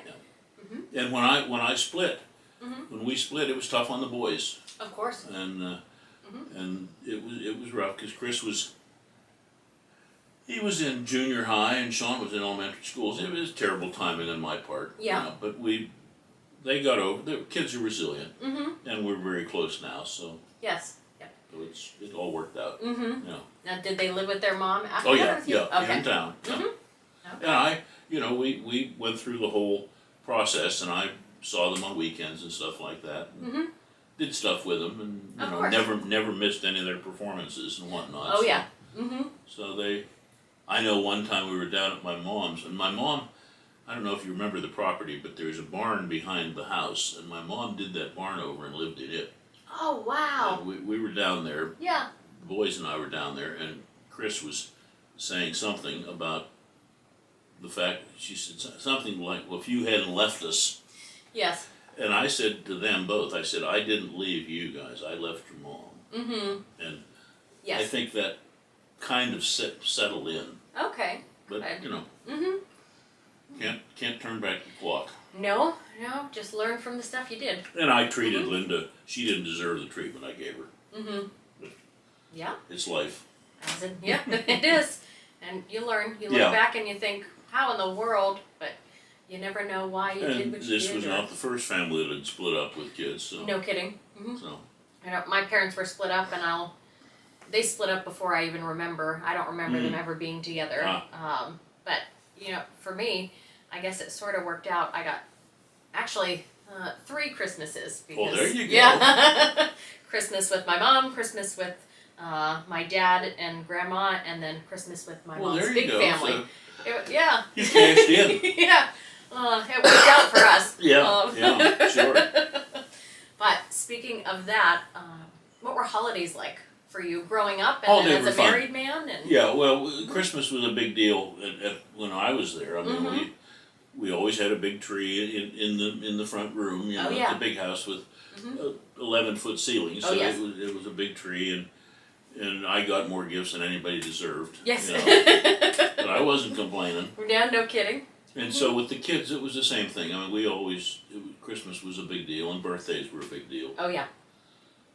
And did you have any specific Christmas traditions growing up, or did any of those carry into well, your... only by the time I was older, our Christmas breakfast tradition, thanks to my mom, she would make apple dumplings, and we'd have Bloody Marys. So if you're fruit and vegetables. It was. That's I mean, that healthy to be fit. Basic food groups. Yes. I liked that was after I was older, but Yes. that was I kid about it. I get the same reaction from people who I tell that. I like a Bloody Mary. You know, you got the red. Sure. And the green celery. And the That's green in Christmas. celery. Yeah, absolutely. That's my story, and I'm sticking to it. Now you said your mom fixed up the barn and stayed in the back. Was she did she help raise your kids or anything? Oh yeah. Okay. She had always wanted to do. My dad ended up going to the memorial home when he died. He was 88 when he died, so he was in the nursing home for a few years. And when he went into the nursing home, my mom, she had always liked the barn. She thought it would be fun to do it, and Dad thought it was a barn. He wanted nothing to do with that. Right. So Bill Snyder was an architect here in town. Was a very close friend, and he designed the interior of the barn and made a fabulous living space out of it. She lived there, and then Linda and I moved into the house, and then when Linda and I split, she eventually bought a house over in Pennsylvania Avenue, and she and the boys lived there, and then I moved back into the house. But my mom was down there. Okay. And she was a party girl. We always had good parties there, and yes. I know one time we were down there one night, and I can't remember what the event was, but there was alcohol involved. Of course. Not seriously, but we were all having our drinks, and she had a screened-in porch built on the side, and Jim Dennison, attorney here in town, best buddy, and he went out onto the porch, and we had Cinda, my second wife, had put a couple of candles there just to remind people there was a step. Yeah. Well, Jim got too close to one of the candles and caught his pants on fire. And Doug Hanna, who was also with us, was in Jim's class, and we were all down there, and I think Hannah threw beer on Jim to put out the fire. and Jerry Bish, who was another attorney, we were down there, and Jerry said to Jim, he said, Dennison, this could have all been yours. One of those stories, one remembers stories like that. Yeah. Oh, that's fantastic. Mm-hmm. Ooh. I love that. Things that seem kind of crazy, they make for such good stories later. Oh, sure, absolutely. But it was, it was fun growing up. Yeah. And I can remember older. I remember John Stauffer was a buddy. He was a couple years younger than I, and I was back in town for some reason, and maybe I was still in high school. But anyhow, he was going off to the Navy, and he had a going away party. At his family lived halfway up Shanghai. There's a yellow brick house going up the hill on the right. Okay. And so we had a going away party, and I gave his mother my car keys early on in the evening because I knew I wasn't going to be fit to drive home. And I wasn't, so I walked out Coal Alley, black as pitch, got home, and I got into the house, and I was going up the stairs, hand over hand. My mom came to the top of the steps, and she said, "Oh, I wanted to ask you, my God, you're drunk." Yes. She took it well. So. Yes. These little memory makers. Yeah. I'm sure she was probably just happy you didn't try and drive home. Well, she was, and I know Cecilia Stauffer, John's mother, told my mom more times than once how proud she was of me for giving her car keys. Yeah, I like that. Your mom probably thought it was kind of amusing. Oh yeah, well, but she was brought up. They were of an age that the people drank, and they weren't beer drinkers. They were alcohol, hard liquor drinkers. And I don't ever remember seeing either of them drunk. But I'm sure that there were times. I know. I don't know. Do you know Deemer's Camp? Mm-mm. It's a fabulous complex of stone buildings up North Fork from the dam. And Okay. you have to go in and around to get to it. Mhm. But it was built by the Deemer family. He was an oil and gas developer, and they became fabulously wealthy. Yeah.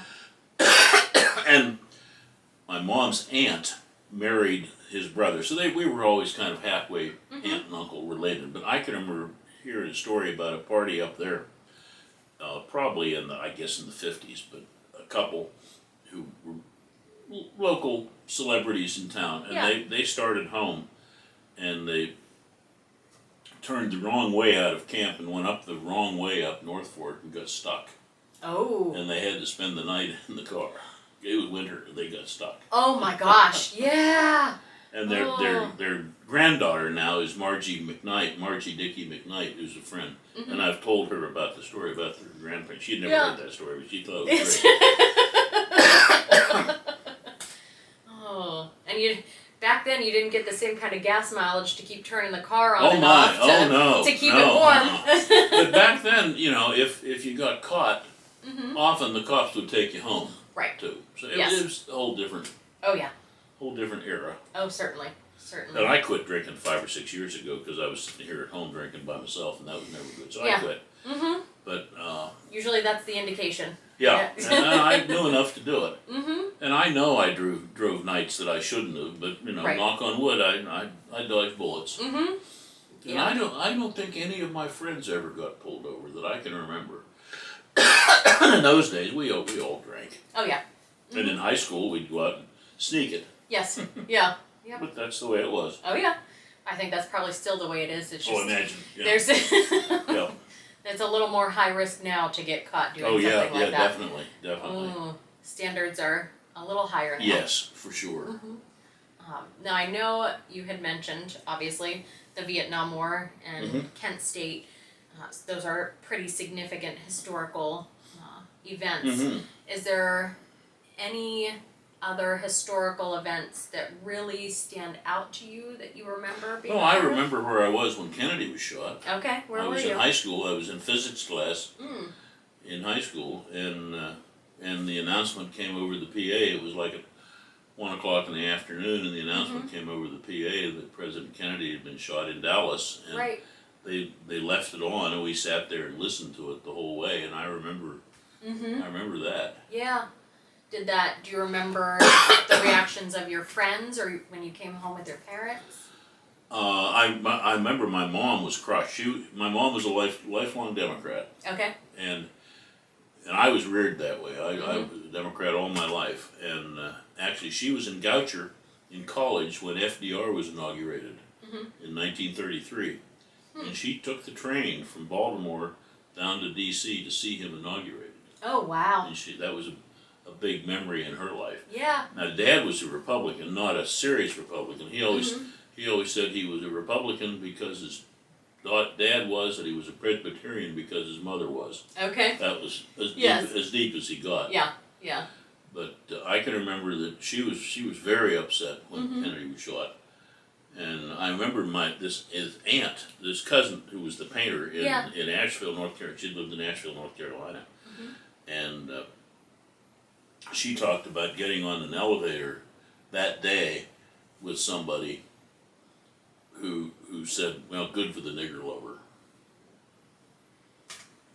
and that was North Carolina. Oh my. And I think she may have slapped him even. I can't remember. I hope so. Yeah, she Yeah. did. But I mean that was, and I was in college when Martin Luther King and Bobby Kennedy were shot. I remember that. I mean, you remember these horrible things. Of course. Yeah. Do you remember? Were there any big significant historical events that were positive? Well, I remember. Yeah. I remember watching the moon landing. Yeah. I was reared Presbyterian, but I didn't like our minister back in the early '60s, and I was dating a girl who was a Lutheran. Okay. And the pastor at the Lutheran church here in town was a young, very vibrant guy, and of course I liked her. So I switched. I went to catechism class for 2 years to become a Lutheran. Okay. And my folks were fine with that. And so I worked for 2 summers at Camp Lutherland, which is a church camp outside of Butler. Yeah. I went down there for, it must have been '68, to volunteer for 1 week. Well, they hired me for the rest of the summer because I was a guitar player. Yeah. So I was a music director for there for 2 summers. And in the summer of '69, I had taken, my mom bought a 1964 and a half white Mustang convertible. Ooh. She had always had, my dad had a company car, but she by the time she had to haul me around, she would have secondhand cars, and she liked convertibles. Well, in '64, she bought this new Mustang. Wish I had it. Yeah. No kidding. And I had taken it 1 week with me down to camp, and we put the top down, and I was working, that particular week I was working grounds crew, so I didn't have a cabin to watch. Okay. And so we moved this car around in front of a cabin that had this little black and white fuzzy TV in the window. Oh yeah. And we sat in the car, and I remember sitting, had the top down, and I sat up on the back seat with my feet on the back seat, watching with other people in the car. Yeah. But I remember watching the moon landing from that. Oh wow. And that was fun. Yeah. Do you remember what you guys thought of or talked about? Well, I think we thought it was amazing. Oh yeah. We didn't think it was fake. Okay. Yeah. We didn't think it was staged in a Hollywood studio. And Mom talked about remembering Pearl Harbor. Really? It was a Sunday morning, of course, and my grandmother's childhood best friend was Rebecca Arthurs, who left money for the library. Okay. Yes. And she was always called Aunt Ree by my dad's generation and by mine too. And this was Sunday morning, and Aunt Ree called my folks at the house. And Aunt Ree was deaf by that time, but she was screaming at the phone about this bombing of Pearl Harbor. Yeah. And that was something Oh, my wow. mom remembered vividly. Right. I remember Kennedy, and I remember Martin Luther King. Her memory was Right. Pearl Harbor. Oh my. It's a lot of big events. Oh yeah, yeah. And I can't think of any other real biggies. But those were memory makers Yeah. for sure. Yeah. Do you remember where you were when the Twin Towers were hit? Yeah, good point. My office, when we lived on Walnut Street, my office was on the 3rd floor, and I was up there working, and Mom called from down at the barn and said, you better turn the TV on. Yeah. And so I was glued the rest of the day to that. Yeah. Do you remember what the boys, do you remember talking to them about it? Or? Well, when was that? 80? No, 2001. That was 2001. Yes, I was in 8th grade. They were out of school by then. Okay. Well, maybe they were. I can't remember. Yeah. I imagine I would say I graduated in 06, and I was okay. And in 8th grade. When were you born? 87. 87. Chris was born in 77. Sean was born in 82. I think they both would have been out. I think they were out too. Yeah. My sister had graduated already, and she was born in 83, maybe? I believe. Well, my memory's a little fuzzy, actually. Yeah, I'm saying that, and I could be totally wrong. They'd have been both out of school by that time. Okay, Yeah. okay. And Sean graduated, he went to Westminster for his undergraduate in music, and then he worked for 5 years, taught music K through 12 in a rural school over in Ohio. So I think he would have been. Yes. Then he decided he had enough of that. He went to grad school at Carnegie Mellon, and then he got his doctorate from Cincinnati Conservatory. Okay. Good for him. Yeah. I can't imagine. I was a teacher for a couple of years, and I feel very, very blessed to have gotten out of that. I can't imagine. I'd be arrested if I were a teacher. Home ec. Oh, did you teach? Okay. Yep. I was a home ec teacher, and right when, in the years that they told us, you have to go to college to get a good job, otherwise you'll be homeless. If you don't go to college, you have to take these loans out, and when you graduate, you'll be making $80,000. That's an average salary of. Good luck with that. No kidding. And I thought, at the time, I was dating a boy, that I thought I was going to marry, and I thought, well, teaching would be a good career. I'd be home on the weekends and the summers to raise a family and have children. Yep. so that's what I did. I went into it, and it was the same year they started cutting any non-important, anything that wasn't math and science. So music and shop classes and home ec, and so I was the new recruit. I got cut right out of there. Oh, ouch! Wow. Yes, and I thought, I did some substitute teaching for a while, and I realized this was not for me. Mm-hmm. I loved children, and I wanted to help kids, but not in the way that your hands were tied with administration. Yeah, and sure. Oh, yeah. Kids were starting to get out of control at that point. Yeah. When I was a junior in high school, they had a special thing. We took 6 weeks, and the boys went to home ec for 6 weeks, and the girls went to shop. Yeah. Yep. And my home ec teacher was Jackie Fetzer, who I grew up with her kids, and she died at 101. She was one of our Presbyterian people, and she always talked about the fact she tried so hard to teach me to sew. And I still can't. Or cook. Or cook. Yeah, well, she tried both. Yeah. Oh, that's great. Yeah. I think they still do. It's still a requirement for junior high to do a little bit of. They call it family and consumer science now. Yeah. And I have a lot of friends that still teach, and God bless them. It couldn't be me anymore. Well, Chris is he started out he started out at IUP in journalism, and he had been in class plays in musicals in high school. Yeah. And his first summer out, he came up to Clarion, and he tried out for a play with the Clarion University at the Sawmill, and he decided he transferred. Yeah. And he became a theater major. And he was also in education. And I remember his senior year, he called me, and he was paying his own freight, so this was his decision. He called, he said, I'm going to drop these education courses. And I said, why? He said, oh, they're just so boring. And I said, well, I know they are, because I took them. Yeah. I said, but if you just stick it out, you'll always have that to fall back on. And of course, he was 21, so he knew way more than I did. Yeah. And he said, well, and I remind him of this, excuse me, any chance I get. He said, well, Dad, in my experience, of course I knew it was coming then. Yeah. He said, in my experience, if you have something to fall back on, you probably will. And I said, well, up to you. Yeah. So he dropped the education courses and graduated with a BFA in theater. And Christy did the same thing, and except she kept her education courses. So they decided they went to grad school down at Virginia Commonwealth. Okay. In Richmond, and in theater. And he got a year and a half in. He called. He said, "Dad, these theater people are all crazy. I don't want to spend the rest of my life with them."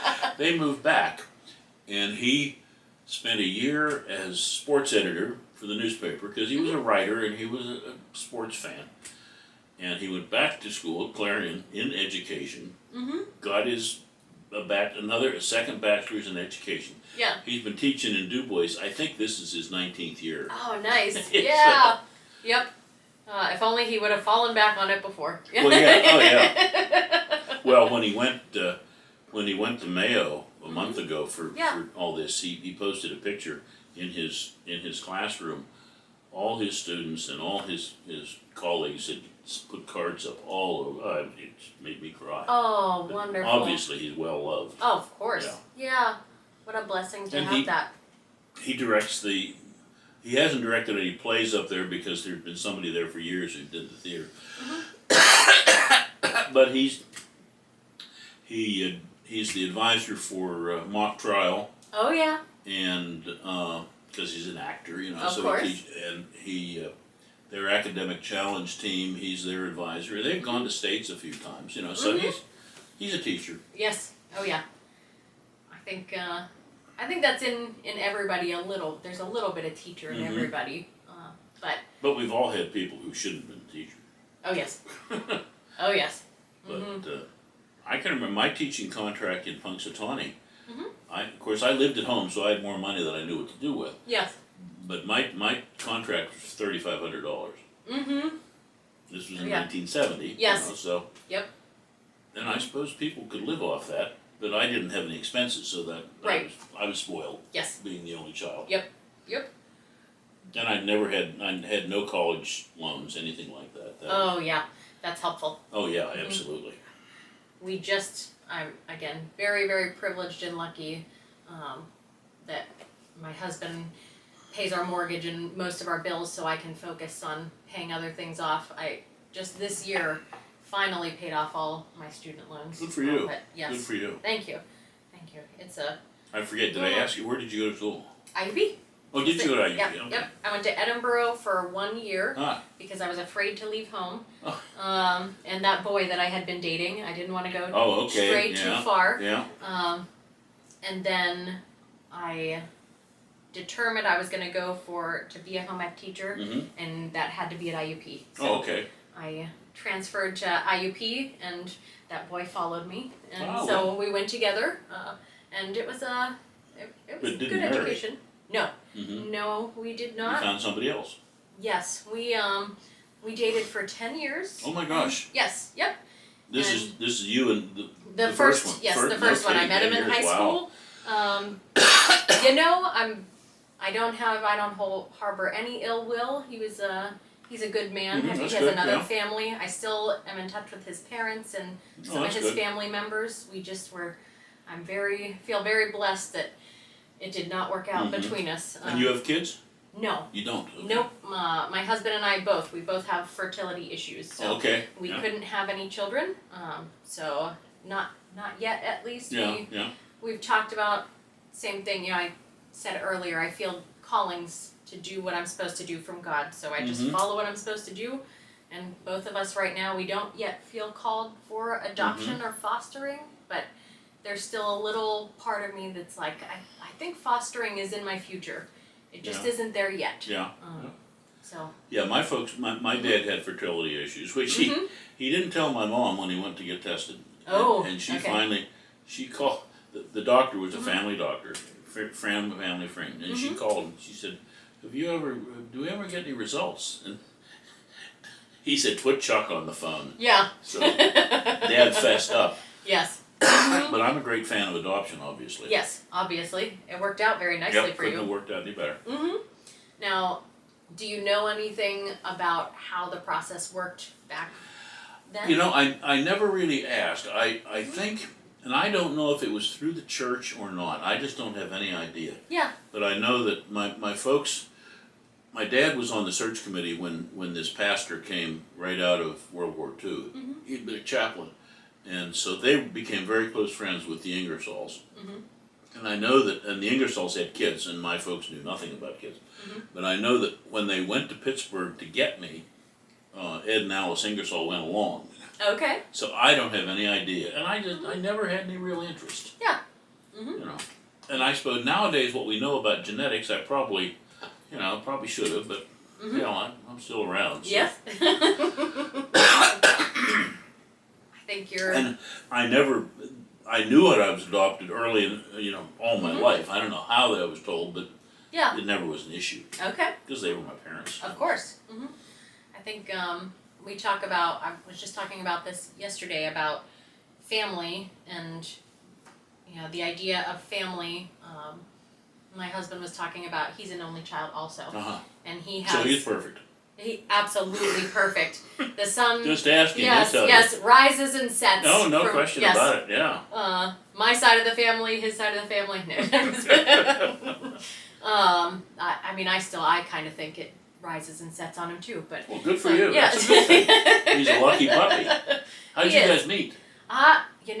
In the way that I said I would never ever meet someone, online dating. Oh, really? Yes. Good for you. Yep. I said it was for something for losers who couldn't get dates. Yeah. And then I'll be honest, I was single for a little while and I just wanted some attention, if I'm being 100% Why honest. not? Yeah. Why not? Sure. And so I went online. Good for you. Yep. You found him. We found each each other, other? we'll Okay. say. Yes. Okay, yeah. Yes. It was a good, that's a whole separate story. Oh, I'm sure, yeah. But yeah. I know we were meant to be together. Oh, that's great. Yes. Good for Yep. you. Thank you. Where was I going with that? I started talking about my husband and lost my train of thought. Told you, the sun's Rises and sets on yeah, him. well, sure. Yeah. Nothing wrong with that. Oh, that's what it was. We were talking about, yeah, he's an only child, and he's still very close friends with his friends from high school and college. Now, did he grow up here in town? No, he grew up near Pittsburgh. Oh, okay. And he talked about, he said he doesn't have brothers necessarily, but if you were to ask him the relationship that he sees with his friends, they are his brothers. Sure. He would drop, if one of them called, he would drop anything in a second and, to die for them. Sure. Because they are his brothers. Yeah. So it just, family is what you make. Yeah. Well, I know my second wife, when she decided she didn't like Brookville, she kept telling me, she said, I don't know why you live here, you don't have any friends here. And I put up with her, and I tried to save a marriage that didn't deserve saving.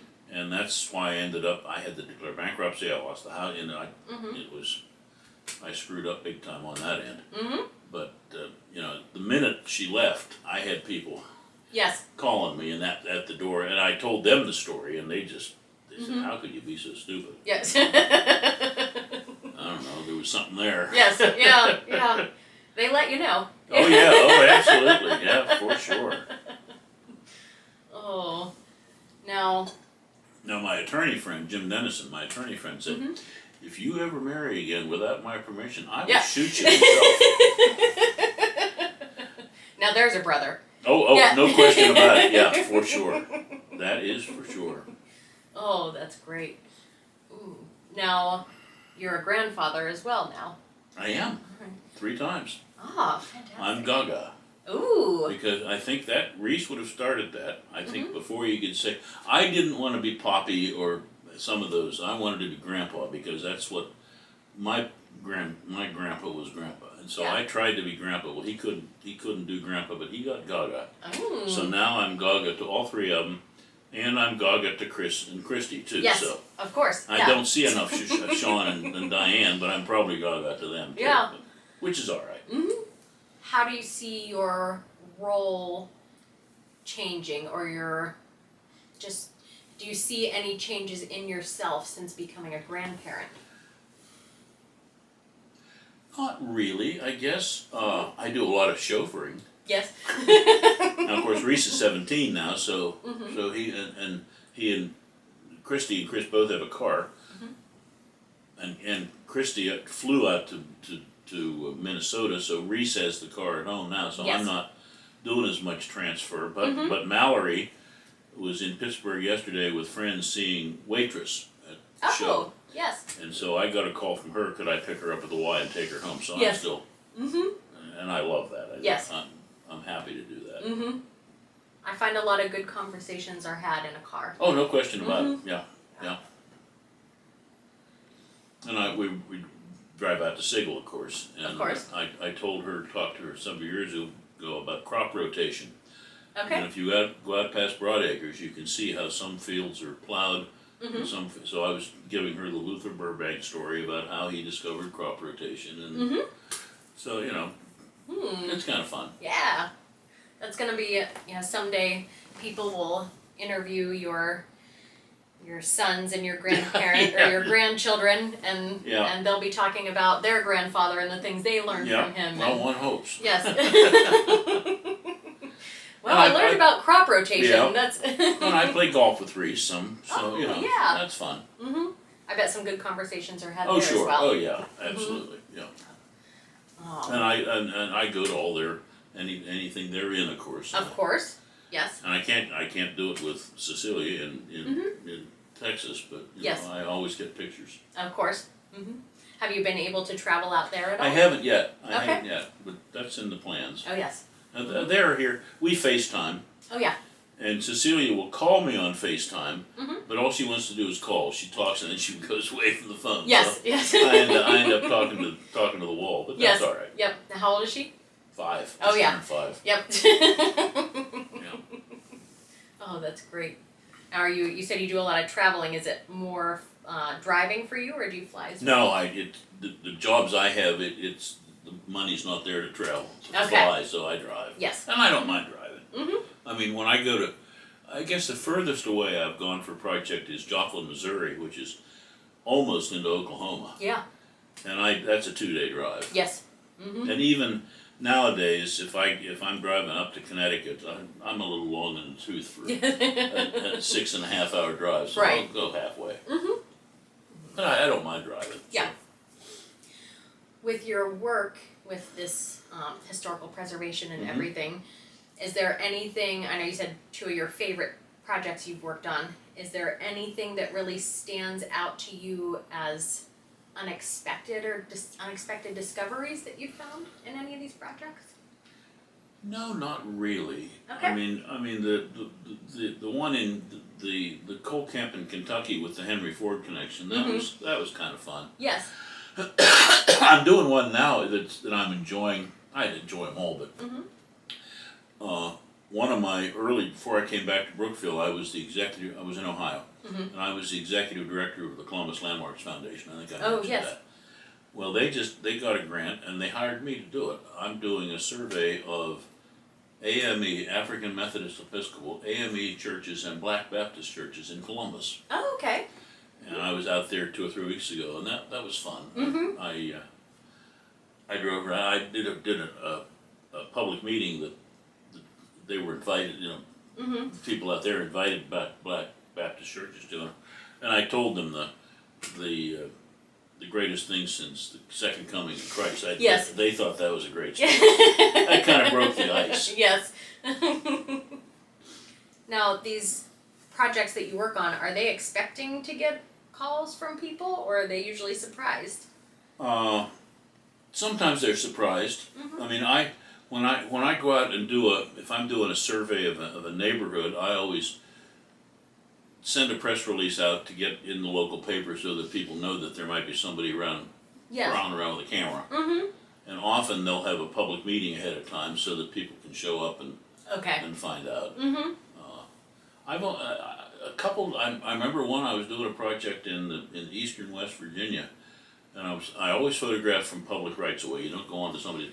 But I was in the middle of this street taking a picture, and this guy came roaring out of the house, wondering, "What the fuck are you doing?" Yeah, no kidding. And so I think he must have been doing something he didn't want photographed, maybe inside. Who knows? But, yeah. But I've not really been run off at any place. Okay. So far, Yes. find some wood quick. But I enjoy it, Yes. So. Oh, absolutely. Especially, I think once you've been doing something for a while, you get, you feel more comfortable or confident in it, and then there is some of that. It becomes mechanical. Okay. Too. I mean, I know about taking pictures, and I know about you get 45 degrees from each building, so you get as much of the building as you can, and you don't go on private property. And I try to sometimes get a letter from the municipality that I can carry around and wave at. Yes. I was doing a project someplace where somebody came up and asked me, and I think it was I can't remember. I did a project. It was kind of an interesting project. I was hired by the state of Connecticut to do a 2 years in a row to do surveys of historic properties over 50 years old on state parks and national forests. Okay. All over Connecticut. Yeah. So I saw a lot of stuff, and I think it was at one of those that one of the rangers came up and it's kind of a, "What the hell are you doing?" Yes. And so I had my paper. I bet you meet some really interesting people that way too. Oh yeah. You get to know a lot of people. And see interesting stuff. Oh yeah, too. Certainly. Now, with all the traveling that you do for work, have you ever traveled for vacations and things? Oh yeah. Okay. Yeah. Not a whole lot lately, but used to. We vacationed when I was a kid, and I studied in Spain. Oh, okay. I was a Spanish major. Oh yes, yes, so yes. We went on to a program. My junior year, we went on to a program where there was a January term. Okay. And my junior year, I spent January in Madrid. Wow. And that was fun. Yes. How was the food there? Oh, fabulous. And I was one of the older students in the group, and 2 of the girls and I rented a car and took 2 or 3 days and drove around northern part of Spain, which was fun. And then my mom and I went some years later, we went over for a couple weeks. Oh, wow. And traveled around. Stayed in the same hotel that I'd stayed at. Oh, neat. Which was kind of junky. It was fine for a student, but my mom wasn't real great. Yes. She got over it. But we drove around the southern part of Spain that time, so that was fun. Oh, wow. And what did she think of Spain? Oh, she enjoyed it. Yeah? Yeah. I didn't tell you this. When I was in 8th grade, my mom was, she thought that knowing that the sun rose and set on me, she thought I should see everything I could. Of course. And we lived in London for 6 weeks. Okay. We rented a flat in Chelsea, and we went over after Thanksgiving and stayed till after New Year's. And my dad came over between Christmas and New Year's, but we were over there, and we saw it. We did all this stuff, Yeah. And I was too young to drive. We didn't have a car, so we had to get other transport. But anyhow, we heard that the Queen was coming home that night from someplace. And so we decided, and I had always been interested in history, and British history, for whatever reason, was kind of interesting. So we decided we ought to go see the Queen. Yeah. So we went down from our flat down onto King's Road in Chelsea, and I hailed a cab. And he said, "Where to?" Probably "sir," and of course I thought that was pretty slick. Yes. And I said, "Buckingham Palace." And he said, "Do you mean the palace?" What did I know? I was 11, 13, I knew everything. Yeah. And I said, "Yes, please." Well, he drove us to Buckingham Palace. He drove us right through the gate. And we had police all, this was 1961, so it wasn't huge security, but we had palace guards. And we explained our way around that. Well, they brought us out of the taxi, and they brought us back. And by that time, the people were lining up waiting to see the Queen. Yeah. And they brought us back, and they put us right in front. The Queen came in, she was as far away from me to you, in this car. Oh, wow. It was dark by then, and what do I remember vividly? Yeah. It was dark, and the light in the back seat of her limo was on, and she was in a blue dress. But I mean, that close. Wow. Wasn't that incredible? You've lived like 12 lifetimes, I think, in one. Oh, yeah, no question. Wow. Mm-hmm. You just got in this cab and said, "Take me to the palace," and he just took you there? Well, he said, "Do you mean the palace?" Well, I didn't know any better. Yeah. And so, what the hell? In he went. Yeah. Was your mom in the car? Oh, yeah, we were both Okay. there. Oh, yeah. Yeah. Yep. Oh, yeah. wow. But that was fun. That's awesome. Did your mom talk about that ever? Oh, later? sure. Oh, it was. Okay. It was, yeah. Oh, yeah. Mm-hmm. We definitely talked about that. Oh. And how many 13-year-olds can do that? Yeah. I wonder if they debriefed the Queen afterward and told her. I think they probably kept that from her. Yes. Oh, wow. I can't imagine. Yeah. Oh, yeah. I mean, that's just. Mm-hmm. I've led a charmed life. Yeah. No complaints. Yeah. Not apologizing for anything. Wow. I said to somebody, my biggest regret, and I haven't had many, but my biggest regret was how badly I treated my first wife. She didn't deserve that. Mm-hmm. But, Yeah. Did you ever tell her that? No. I did tell the boys. Okay. Later, I think she was still living. She eventually died and had ovarian cancer and died, but I think I probably told both the boys that. Mm-hmm. And I think they both said, "Well, you never said that to us, thank you." Yes. So, Yep. Mm-hmm. I'm sure that was important for them I to think hear. it was. I think it was, yeah. Yes. Because they were very close to her. I mean, it was. Mm-hmm. Yeah. Yeah, Chris and Christy were married by the time and I think Sean. I don't know if Sean was married. I don't think he was, but Chris and Christy lived. My second wife and I got into real estate, so we had a bunch of apartments and whatnot, and we bought. There's a house right back here on Pickering Street that used to be the American Legion. Okay. And it's a little greenhouse, and it sits back from the street just below, second door down from Jefferson Street. Mm-hmm. And I was traveling, I think probably to northeast someplace on a project, and it was a Wednesday. I picked up the local paper, and I was driving. I got over to Bloomsburg and stopped for dinner there, and I saw the local paper that the American Legion building was being sold. Mm. And so I called Cinda. Mm-hmm. We were buddies then. And I said, "You have a look at this." And so she called the number And she said, how much do you want for it? And they said $25,000. And she called me back and I said, you tell them we'll take it. Yeah. And it was not only just the house, but it had all the furnishings in it too. Yeah. So we bought that. And Wow. a couple of years later, Chris and Christy were looking for a place, and we said, we'll give you this house. And then they fixed it up. So they lived in that for a couple of years. Yeah, it was fun. That's interesting. But I didn't expect to ever own that house either. Yeah. I like seeing, I said this earlier, just all the different pieces you have in here. It's It's fun. Generations. Yeah, it is. It's fun. Oh, okay, so these two violins, you told me the story. What about these? Well, the one on top. The one on top's interesting. Now, I just put this album cover over. Go over on the top of the turntable there. You can reach it. There's an album cover there. That was, I worked, as I told you, I worked in the hospital. And I had a patient. His name was Carl Harney. Okay. And I went up one day to give him breathing treatments. This would have been about 1971, probably, maybe 70. And I was making nice with him, and I said, how are you feeling? He said, well, I'm all right. He said, but arthritis in my fingers, I can't play the fiddle very well anymore. Okay. That picked up my ears. Yeah. And so we talked, and he said, well, you ought to come up to this place. There's a place just 10 miles north of where I lived. They meet every second and fourth Sunday to play music.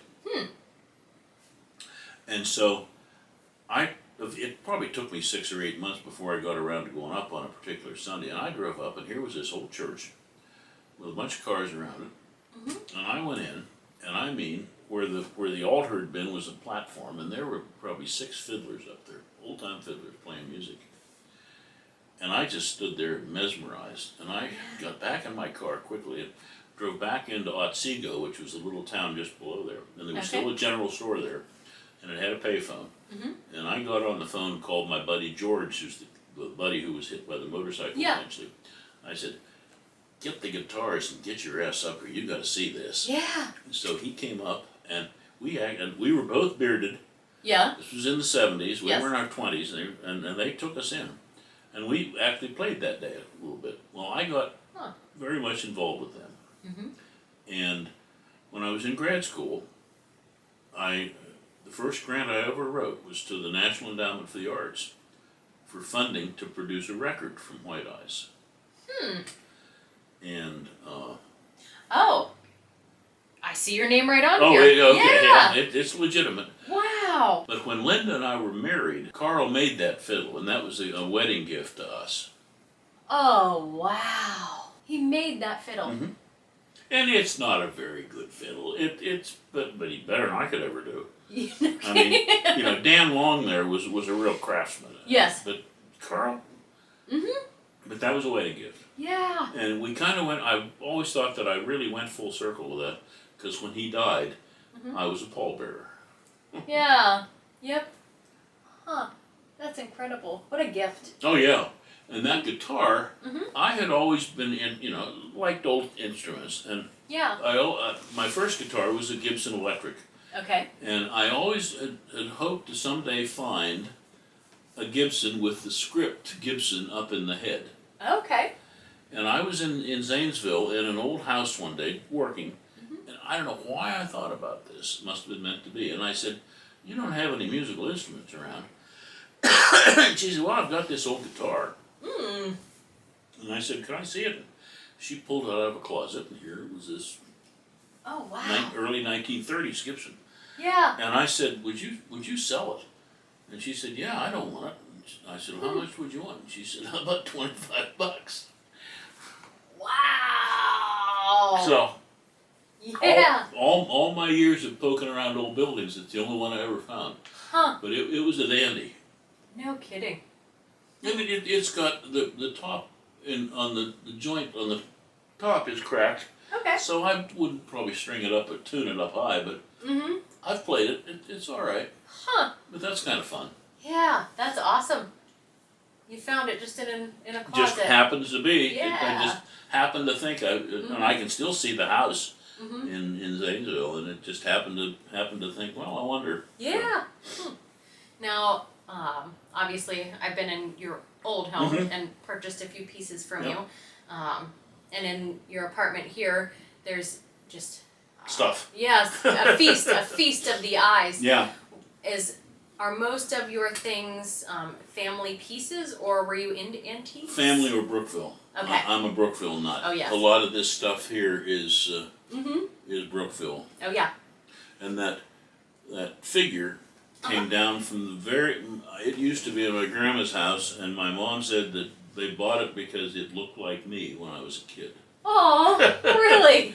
And I did look better then than I do now. But it was, some of the stuff I found on eBay. Yes. And stuff like that. And Yeah. I still look for Brookville stuff. Oh yeah. Is there, other than that little figure, is there any particular piece that stands out to you the most? No, not really. Okay. I like it all. Oh yeah. But it's kind of fun. There's stuff I've paid far more than I should, but stuff I've only seen one of. So, Yes. Yep. I might not ever see it again. Yes. I would say. This piece was in my it's an ashtray. We all smoked in those days. This was in my grandma's house. I remember that. And okay. eventually, yeah. this was in the Walnut Street house. Okay. Yeah, I like that. Have you ever come across a piece that you didn't have that was like a family piece? Has anybody ever contacted you to say, hey, I think I have a piece from your family or anything? I don't think so. That's a good question, though. I don't think so. The gas station sign out there, Yes. That was in an aunt's house, and I think those probably came from my grandpa's business early. Gas at 13 and a half cents. Yeah. I can remember when I was driving truck in high school, we were delivering to farm customers and to country stores out in the country for $29.9. Wow. Wow. That's crazy. I know times change and money was worth different amounts then, but I remember my grandma saying when she first started work back in the day that she felt that if she ever made $10,000 a year, that would be like a millionaire. She was there. In her, yes. Yeah, sure. Oh, yeah. Mm-hmm. Yeah, absolutely. Mm-hmm. I think the worst job I had, and I think I made $1.75 an hour. I worked part of a summer at Humphrey Charcoal. Okay. And I loaded. They were still burning out there. And we loaded slab wood into the beehive kilns, and then we'd unload it. And I burned my clothes at the end of that job. It was just awful. Yes. It was a crazy thing because later in that summer, I worked there for like 8 weeks, and there was a program that they had out at the high school. It was called Rural Youth Enrichment, RYE, R-Y-E, and they would bring city kids out to the country for experience and take them on field trips. Okay. And, they'd go to Drake Well, and they'd go out on farms and see cattle and stuff like that. And I got hired on the night shift. Okay. So I would go out, and the boys and girls slept in each other's in the locker rooms, girls and the girls. So I had the boys' locker room. Yeah. And I went from Humphrey Charcoal to working out there, where I'd come like at 9 o'clock at night, get the kids down, sleep on a cot the whole night, get paid for it. Okay. And then wake up in the morning and get them off. Yeah. And so quite a juxtaposition of Yeah. jobs in one summer. So you taught for a few years and then in the hospital and then obviously kind of really changed courses. Is there a reason you didn't go back to teaching or? I did go back to, I didn't mention this, for a while. After I did my hospital work, there was a job came up at the local school for, in those days, we called them trainable mentally retarded kids. Now they're developmentally disabled. And I taught in that school for 2 years. Okay. And I enjoyed that a lot. I had the oldest kids before they went into the sheltered workshop. Mm-hmm. And so they were called pre-vocational, and I taught there for 2 years. That was lots of fun. I enjoyed that. Yeah.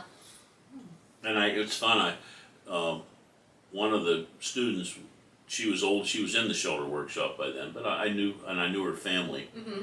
And her brother just came through a couple days ago from New York City. We Oh, met. wow. We had coffee out of there. Had lunch at the country club. Yeah. Oh, that's great. He's fun. He's an interesting guy.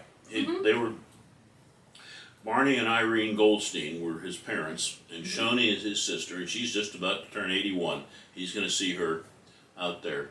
And Ezra was the brother.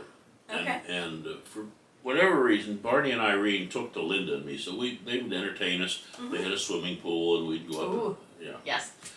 And so Ezra came through, and we hadn't seen each other in 20 years, but it was just like we Of course. hadn't been together since last week. Yeah.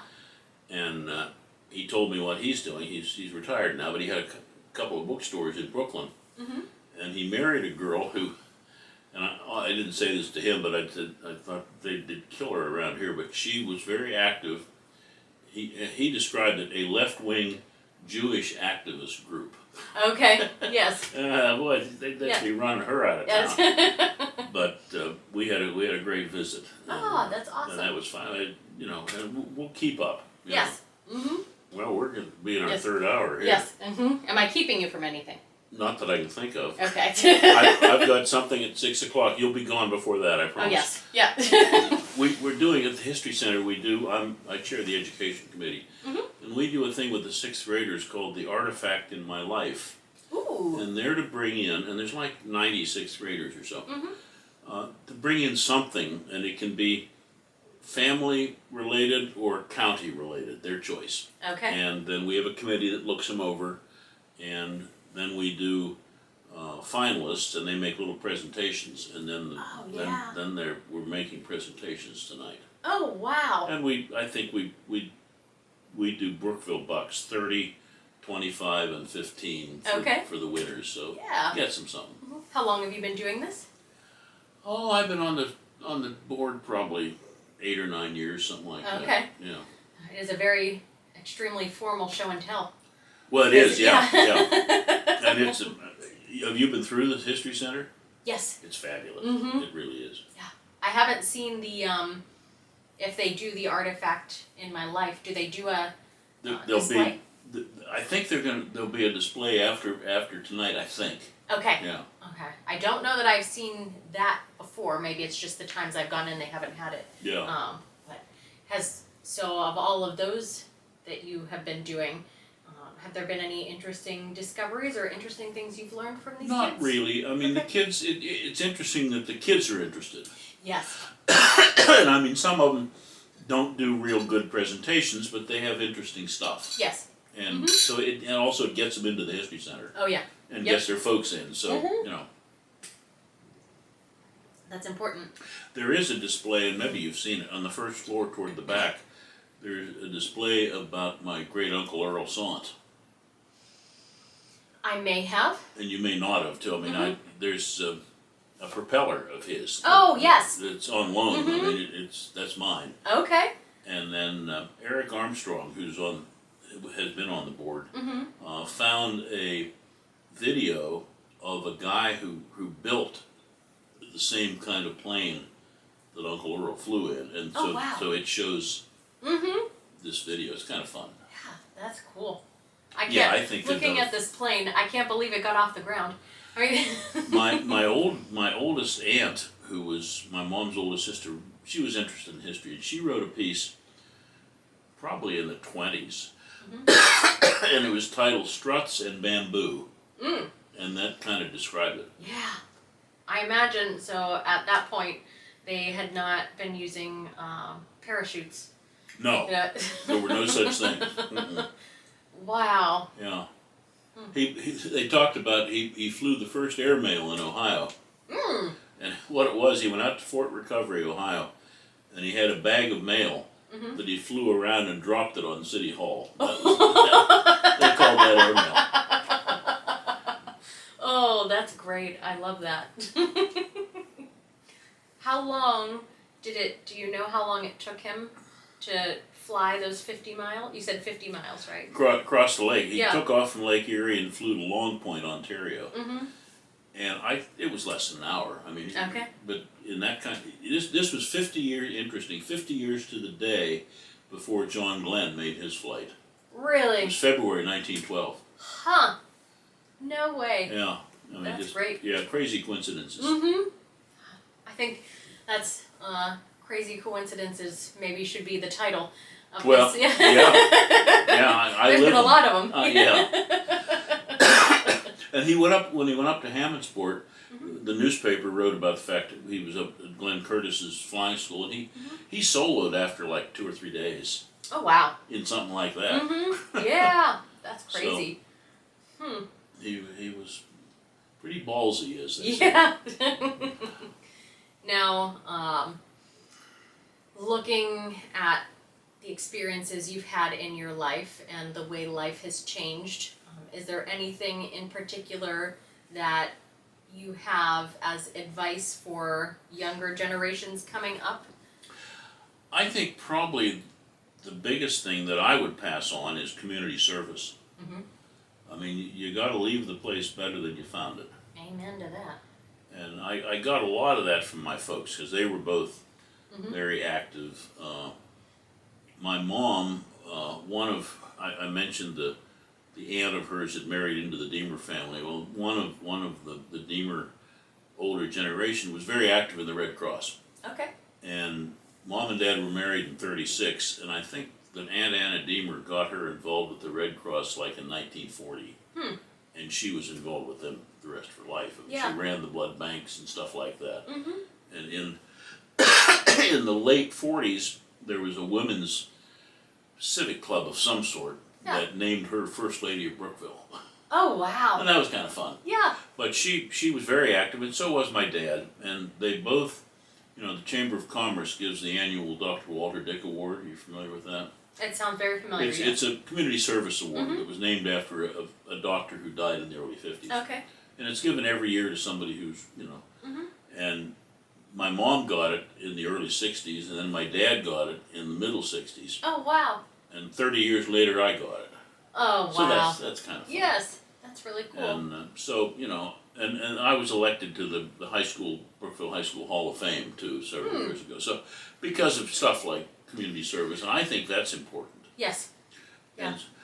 And I think that's the only advice that I would give, and that I've tried to instill in my kids, to be involved with the community and Absolutely. do things. Mm-hmm. And I think maybe you can attest to this or disagree with me, but I find with service, you tend to get back more than what you give. Oh, absolutely. Oh, sure. No question. And the people that you meet along the way, I mean, it's the more you give, and if it's from a very giving spirit, as long as it's genuine, I think there are things that just sort of fall into place for you after that. Well, and you shouldn't do it for self-recognition either. Mm-hmm. So. Yes, absolutely. Then I've been lucky. I came back to town and got very involved, and have Yes. been on the Chamber of Commerce board and on this board and that board and whatnot, just because people have asked me, and that's kind of what I do. Mm-hmm. Now, that made me think, speaking of community service, the last interview I did was with a woman who lives out in New Bethlehem, Hawthorne, and she was talking about during the big flood. Oh yeah, '96. Yes, about the community service and all of that sort of things that happen out there. Was Brookville affected much by that flood? Oh yeah, big time. Okay. Yeah, my aunt, my mom's youngest sister, the one who went to Pratt, had moved back here in the '60s after her husband bailed on her, and she bought a house over on Taylor Street. If you cross the Maven Street Bridge and go to the right, fabulous Victorian house that she lived in. And the night before the flood, she was evacuated. Okay. And she went up to my mom's and stayed at the barn with her. And the next day, Cinda and I had a place at Treasure Lake that my mom had paid for, that we had went in the divorce to. But we were up there, and Sean, my younger son, was here. He was still in school, and he called, and he said that the dam broke. and I couldn't believe that, but we hurried right in. Yeah. And went to the barn and waited with. We couldn't get into town. We had to go over the high bridges on 80, and we could see down there that there was water every place. And so we waited, and it was about 3 o'clock in the afternoon that we were allowed to go back. Okay. And so we drove over, and we were able to get into the backyard of my aunt's house. And I just had an inkling. I said, "Give me the key. Let me go in first." And I opened the front door, and I couldn't get the door open because there was a couch in front of it. Oh. She had water up to the switch plates. Oh my. It was that high there. Wow. And fortunately, she didn't have flood insurance, but fortunately, I mean, she had enough money, she could fix the place back Right. up, but not everybody was so lucky, but it was a big deal. And you know, a lot of, I could remember watching from the second floor of where Fusion is, Yes. that my family owned at that time. I can remember watching from that back door, watching a house float down and hit the White Street Bridge. Wow. Oh my goodness. And it was, That's it was crazy. devastating, yeah. That's not something, I mean, at least from I didn't live here then. And there haven't been too many big events, weather events that have happened here since then. Yeah, we really haven't, no. I've seen the high water mark in Newby, but I've not paid attention to it over here. Yeah, it's pretty amazing. And No. you just can't imagine that much water. But No, not at all. Now you said going down Taylor Street earlier. Is that named after your family? No. Okay. That was, Philip Taylor was a lumberman. Okay. And he built the house, you know the Philip Taylor house that Yes. used to be, that was his house. Okay. And that section of Western Avenue, there were 4 estate scale, they're all still there, houses over there before any of that was laid out. And Philip Taylor they were built in the 1860s, and that was Philip Taylor's house. Okay. And he owned the whole way to the creek. Okay. And so when they laid out that street, they called it Taylor Street. Okay. I can't claim that one. Yes. So 2 Taylor families, not related. Not totally, not related at all. It's kind of interesting though, because that became the memorial home in the 1890s. And that was formed by, it's still an organization, it's called the WRC, the Women's Relief Corps. Yeah. Well, my great-grandpa, the Civil War vet, was on their first board. Oh wow. And so that's kind of a fun connection. And Yeah. in the 70s, I was involved in preservation by then. In the 70s, they were talking about tearing that building down. And Mildred White, who had been the executive director of that building before they built the new building there where the borough office is now, she contacted me and she said, over my dead body will they tear that down. So Yes. I wrote the National Register nomination for Oh. that. Which wouldn't have kept it from being torn down, but it Yes. waved the flag anyway. Yes. Yeah. So you've probably been involved in helping to save quite a few historic places. Yeah, I have. And it's been fun. Yeah. Another interesting family story, Kate Scott, Okay. who was a Civil War nurse, Okay. and I didn't really discover this till I came back to town and got interested in genealogy, but my great-grandpa, this guy, the Civil War, Yeah. they were first cousins. Oh. Okay. So years later, she came back from the war, and her dad owned a newspaper, and she became a newspaper writer. She was a postmistress in Brookville, Okay. and in the 1880s, she wrote the first county history of Jefferson County. And she also wrote about the 105th Regiment, the Wildcat Regiment, the Civil War. She wrote a book about them. She wrote a book about Civil War nurses, history of Civil War nurses. And I came back and found out that she died in 1911. In 1910, she went to D.C.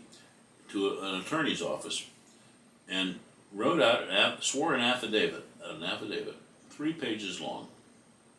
I have it online, saying that during the Civil War, she and John Wilkes Booth had a fling,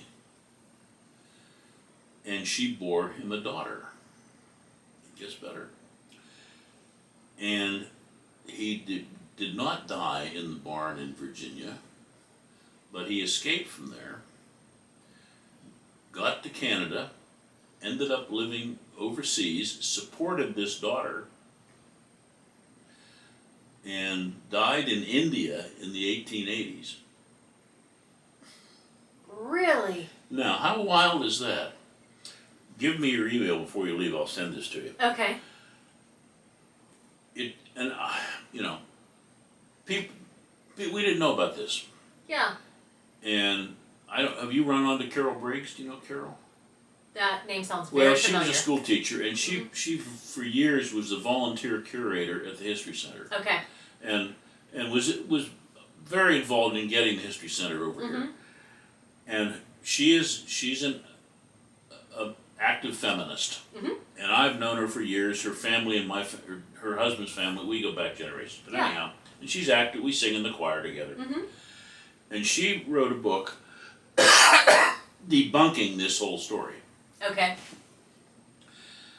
And I think she only wrote it because she thought she didn't want a woman to have had this relationship. Okay. Who knows? Yes. And I said to her, Carol, I don't know. But I know my family never once mentioned Kate Scott. And she was my great-grandpa's cousin. Never heard this story. Certainly never heard this story about John Wilkes Booth. Right. And all I could think was maybe there was something to it, and they were just too embarrassed to talk about it. Right. Yeah. Who knows?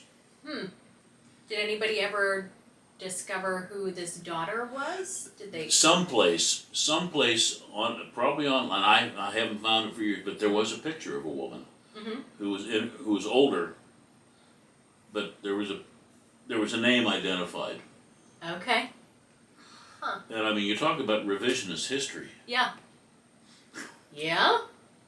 Another funny one, and I've got this bizarre family, obviously. Yes. My dad always talked about the fact that he had an uncle.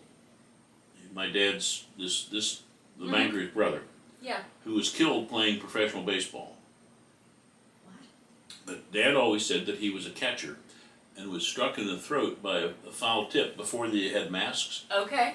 and paralyzed his throat, and he died.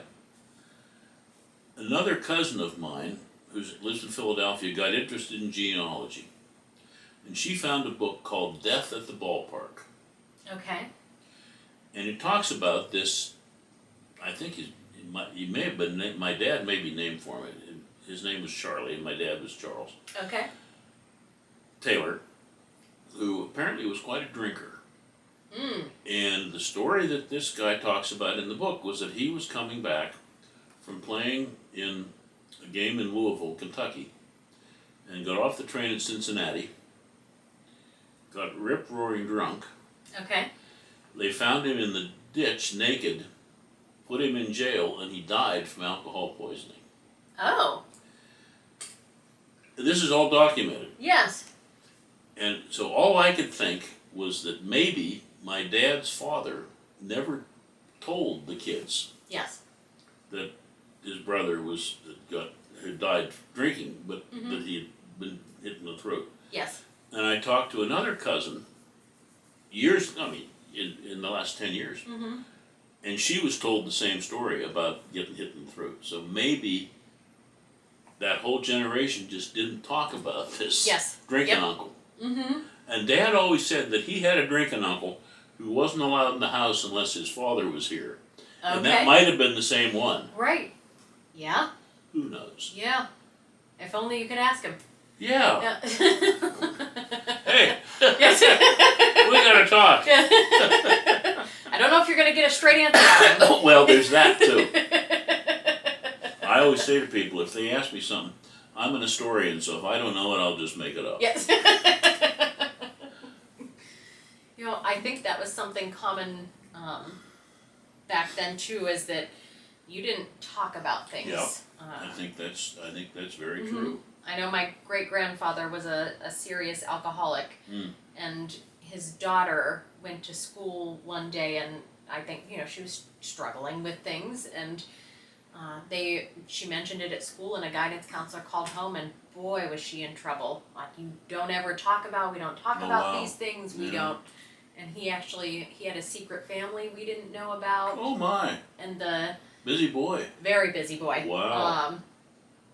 We just, through all these genealogy things, we discovered Yeah, it sure. Oh yeah. about 10 years ago, and the daughters, my great aunts, still, don't ever talk about this. We don't. Meanwhile, I'm thinking, we have more family. Let's. Well, yeah, let's- sure. Why Yeah. not? Yeah. Let's oh, get yeah. Bring 'em together. in. Let's get yeah. involved. Oh, yeah. Yeah. But the daughters are Mhm. like, no, this never happened. We don't ever talk about it. So I think there was a lot of shame and things involved back Mhm. then, where I think maybe my generation and younger generations, I don't think we have shame I think we've anymore. gotten over that. Yes, yeah, I think we're pretty shameless. Yeah. For better or worse. Yes, yeah, maybe a little bit of both. Well, another fun story. I have a second cousin who lives over in Milford, way up in Pike County. And I was coming back Yeah. from Connecticut the last time, and I stopped and we had a visit and we chit-chatted. And her mother was my first cousin, whom I barely knew because he was that much older. I said I Right. was the youngest of 13 cousins. Yes. But anyhow, we connected over the years, and so I stopped. We were visiting, and we talked about this drinking uncle thing, and she heard the same story that I had. Yeah. And her dad, her grandfather, who was married to my dad's sister, they lived in Warren, and he was. And I don't know what his connection was, but he was very active in automotive parts. Okay. And he owned a company up there. He ended up being hired by Henry Ford, and he was the head of the parts division at Ford Motor Company. Ford again. Ford again. Yeah. They're everywhere. And I can remember we went out to visit them a time or two. They lived in Grosse Ile, it's a very tony suburb of Detroit, Okay. and they had a pool. And they had a guest house, and I just thought that was a sick thing since I spread. And Nancy did too. They'd go out and visit. But anyway, this was her grandfather, and she said that when they lived in Warren, he was quite not a belligerent drinker, but he drove when he shouldn't have been, Okay. and he was prominent enough in the community that the police overlooked it. Well, there's one time the police had enough of it, and they put him in the pokey. Okay. At that time, he was interviewing with Henry Ford for this job. And somehow he was able to make a phone call or receive a phone somehow from jail, talking to Henry Ford, and got hired. What? But, isn't that crazy? Oh this was my. 60 years before cell phones. Yeah. But he got hired despite that.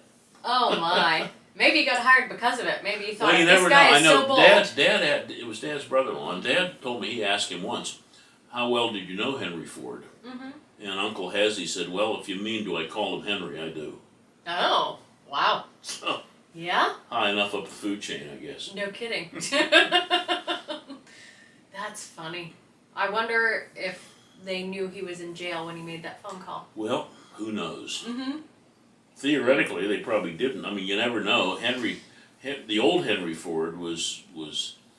I mean, he obviously did fabulous things for Detroit and for automotive things, but he was a racist and an anti-Semite.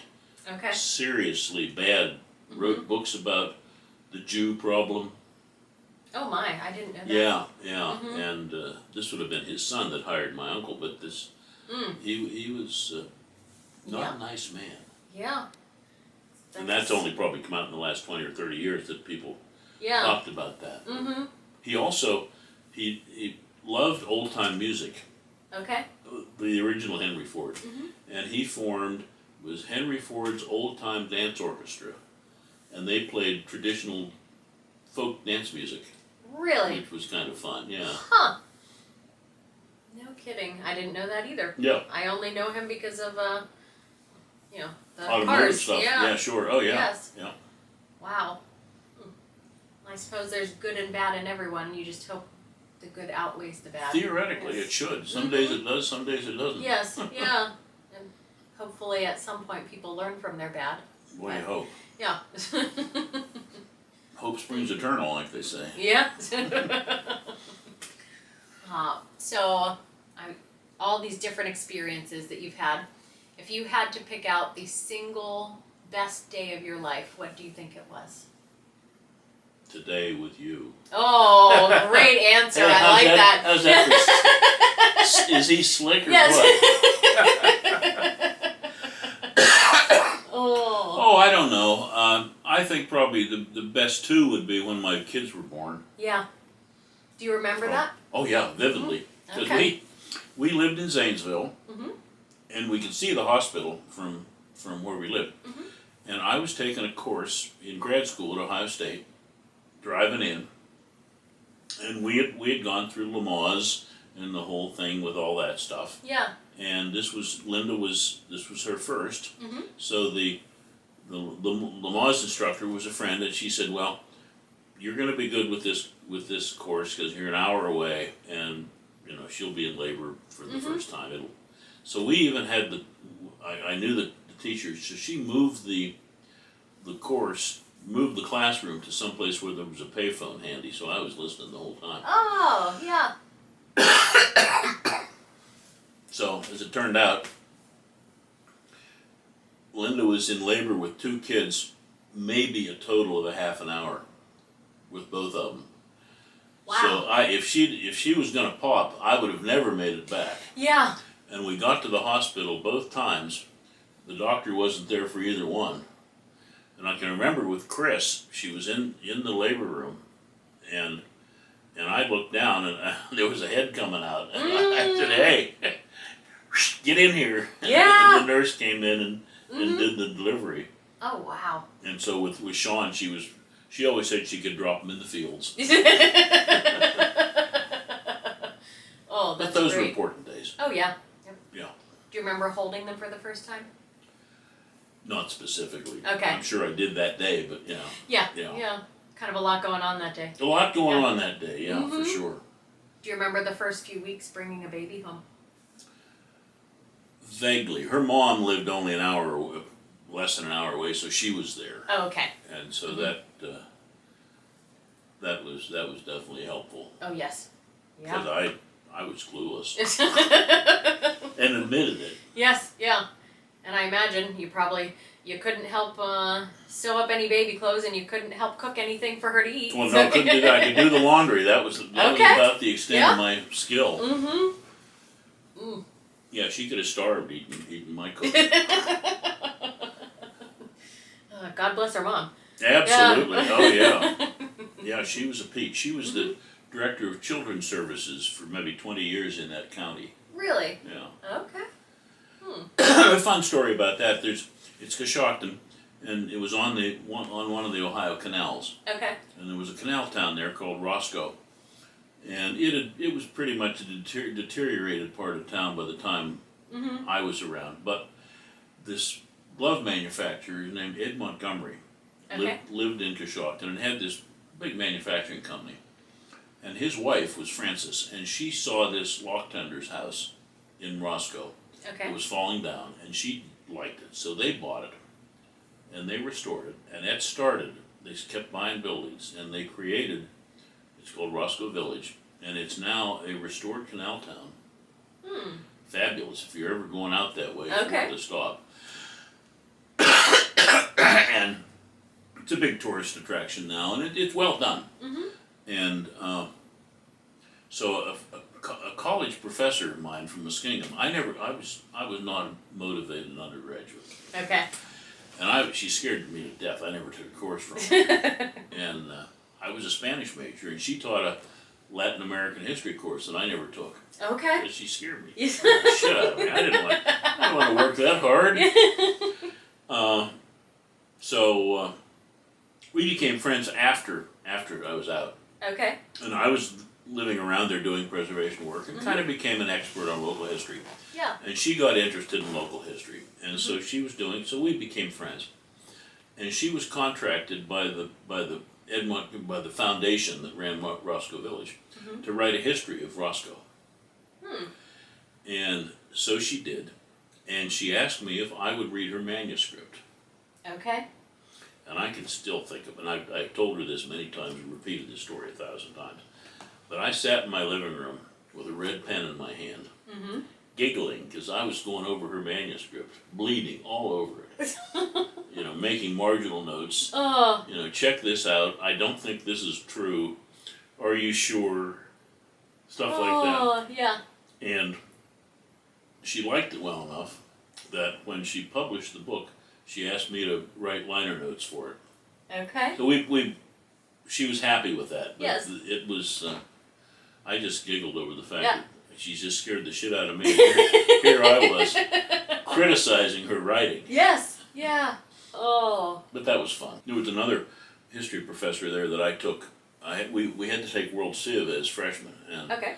we had large groups on Monday, Wednesday, and Friday, and then we had small groups on Tuesday and Thursday. And I had this Far East scholar, Dave Sturdivant, who was really an interesting guy. Mm-hmm. And I got my 2 C's and was happy to get out. But I became friends with him afterwards when he invited me to come back to talk about historic preservation to their history honorary. Okay. And his son, who had just graduated, was living in, I think, in Detroit, working in a Radio Shack or something, trying to figure out what he wanted to do the rest of his life. And so he came to my talk, and I was working at Landmarks in Columbus then, and he got interested and came in the next day, drove into Columbus and said, "This really sounds like an interesting field. Where should I go to school?" And I said, "Well, do you want to be an academic? Do you want to be an on-the-street preservationist? What do you want to do?" So I recommended that he look at Middle Tennessee State, which had a preservation graduate program. Mm-hmm. And he went down there, he got his master's in preservation there. And the last time I contacted him, he had become the executive director of the Metropolitan Nashville Historical Commission. Oh, wow. But he had come to my little talk. Yeah. And so that was fun. Yeah. And of course I became very good friends with his parents after that because Yeah. he found honest labor. So, oh, that's great. you know, coincidences too. Yes. That's crazy stuff. Yeah. Again, with the crazy coincidence. Oh, absolutely. Yeah, boy. I can see my epitaph. Yeah. Not yet. I'm not ready. You're still staying on this side. Yeah, I'm on this right side of the solid. Any other crazy coincidences that stick out to you? Boy, I can't think of any. You will when I walk out of here. Oh, I'm sure I will. You're going to give me your email, so yes. Yep. I'll send it to you. Oh, you also have to tell me where that grave is. Oh, yeah. Do you know the cemetery at all? Not well. Okay. I mean, I've taken walks around there. Do you know the Tom Litch statue, the monument with a guy sitting in a chair? Is it back toward the back? Back toward, around. Okay. If you come up into the cemetery, you go around to the right. Okay.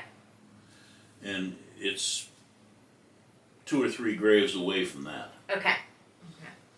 And we used to climb into Tom Litch's lap as kids. The We little did heathens.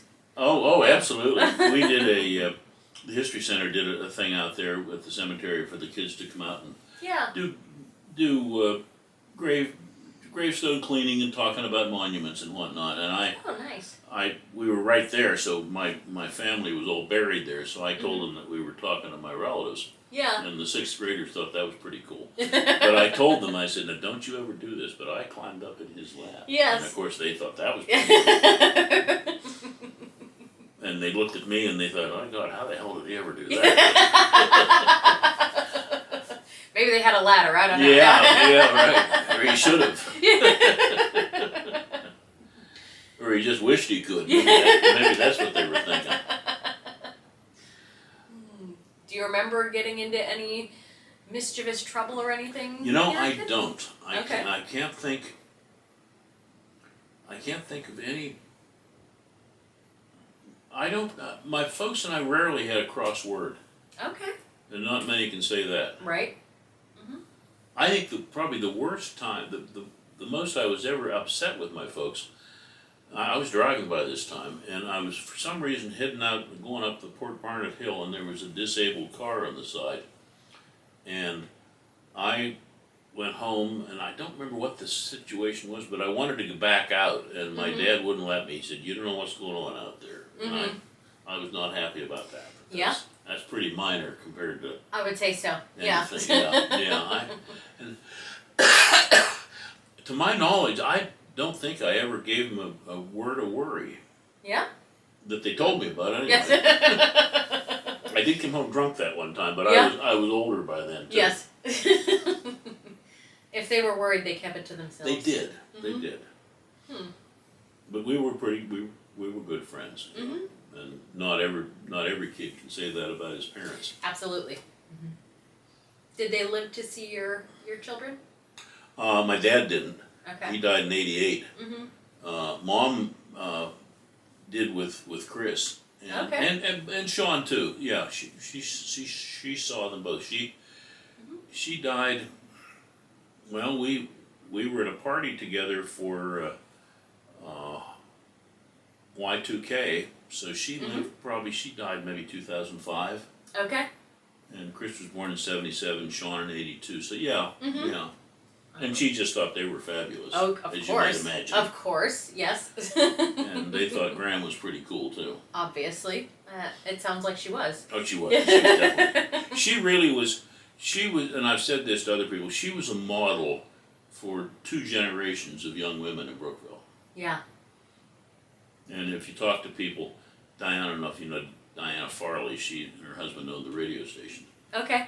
And she and my mom were very close. And I know she has said that mom was a model for her. Oh, wonderful. And that's kind of fun. Yeah, yeah. It's good to know you were raised by someone like that too. Oh yeah, yeah. And not everybody can say that either. Yeah. Now you said you were at a party for Y2K. Do you remember your thoughts or feelings beforehand? Were you nervous? Were you? I wasn't a bit nervous. Okay. No, I thought it was fine. I mean, it was. We were. Jeannie and Ken Patardi. She was a Harriger from Brookville, and they met at Edinburgh. They were in school together at Edinburgh, and they moved back here, and they bought the house down on Main Street. When Franklin comes in, there's a big house on the corner that used to be Joe Buckley's law office. Okay. And they bought the next house, and they did over the old Litch Mansion up above. Eventually, and they still own this house at 106, but they lived there, and we were down there for that Y2K party. Okay. And Aunt Bo was there too. They were both my mom and her sister were there at this party. Okay. Cinda was concerned about Y2K. She believed all that stuff. Okay. And oh my God, we had extra food in the 3rd floor that just sat there and rotted after a while. Now I figured if it's going to happen, it's going to happen. But Yeah. I was enough of a fatalist, I guess. I didn't worry about it. Right. Yeah. I imagine it's at this point with the political climate. I don't want to be someone who. I mean, I'm not afraid of anything, but I could kind of see World War III happening. Oh boy, it's scary. Yeah. Yeah. And I like I said, I was a lifelong Democrat. I actually. In '68, I worked for Gene McCarthy's campaign for president. Okay. And my mom was a Democrat, and I grew up that way, and I was fine with my dad. But about 10 years or so ago, Jack Matson, who was son of John Matson, who I was in school with, John died young after a heart transplant. Okay. But his son Jack was a county commissioner for a while, and he ran for the state house. And I wanted to be able to vote for him in the primary. Yeah. I was a Democrat, he was a Republican, so I switched parties. Okay. And then, not too long after that, Bill Kutz died. Bill was on council. He was a Republican, friend of mine. And I was asked if I would be appointed to fill his seat on council. And I did. And I was a Republican. And they all knew. Yeah. But then the next time the election came up and I ran and I was elected. And so I'm still a registered Republican. Really? And okay. I thought, they appointed me to that seat. They know that I'm more liberal than any of them. Yes. And I thought it would be a slap in the face to switch parties on them. So I just would. Plus, I don't think that national party politics means a thing at the local level. I agree. So, now I'm running again. Okay. With 4 of us are running for re-election. Okay. And there's 4 others who are trying to unseat us, so we'll see. Yeah. Whatever happens, happens. Right? I feel like, when someone talks to me who is a Republican, I feel like I must be a Democrat because I think everything that comes out of their mouth is stupid. Mm-hmm. But then when I talk to a Democrat, I think I must be a Republican You because can think the everything. same. Depends Yes. on who you talk to. Yes. Oh, absolutely, yeah. I think I just disagree with everything Mhm. anyone says. Well, and the problem in Pennsylvania with being an independent Mhm. is you can't vote in the primary. Right. Mhm. So, if Yes. you're going to vote in the primary, you got to be one or the other. Yeah. Yeah. Interesting. Politics are. Oh, I don't like them. I don't understand them, and I it's- don't think they make sense. It can be a mess, that's Yes. for sure. No Mhm. question about it. Outside of politics, I suppose. I know we're getting. I've kept you for 3.5 hours, just about so far. Oh, I'm having fun. I can't think of anything else. If you want to talk about something else, Okay. or if you have any thoughts afterwards, call me. Okay. Great. I'm gonna get some pictures of all of Oh, these sure. things. Yeah, go to it. Okay. Then you have the celebrity. We are here today to honor and forever mark the resting place of the last Civil War soldier of Jefferson County, Pennsylvania. I now have the honor of introducing Dave Taylor. Dave is the great-grandson of Private Gray. Thank you so much on behalf of the family, and I'm the 13th and youngest of his great-grandchildren, so I have cousins who actually knew him. As was said, he died the last day of 1939, and I didn't come along till 1948, so I missed him by a few years. He was quite a fella. I've often said that the only good business decision he ever made was to marry well. And he married Paul Darling's sister, and she's buried right beside him. Paul Darling was a local lumberman who never married, and so when he died in the 1880s, he left money to start the memorial home, to build churches, and to his family. And Grandpa Gray, the way we all knew him, all of us called him Grandpa Gray, whether we knew him or not, he became president of a bank that Paul Darling had established in the 1880s. So he became president of that bank. He was president for 40-some years, and he died the last day of 1939. His goal was to live to be 100, and he missed it by a couple. But he was a civic individual. He was one of the founders of the Memorial Home in WRC in the 1890s. And I was poking around. Randy knows well I'm a local historian, and I promised I wouldn't speak long. By the way, I am friends with Brian and Dick. Randy, not so much.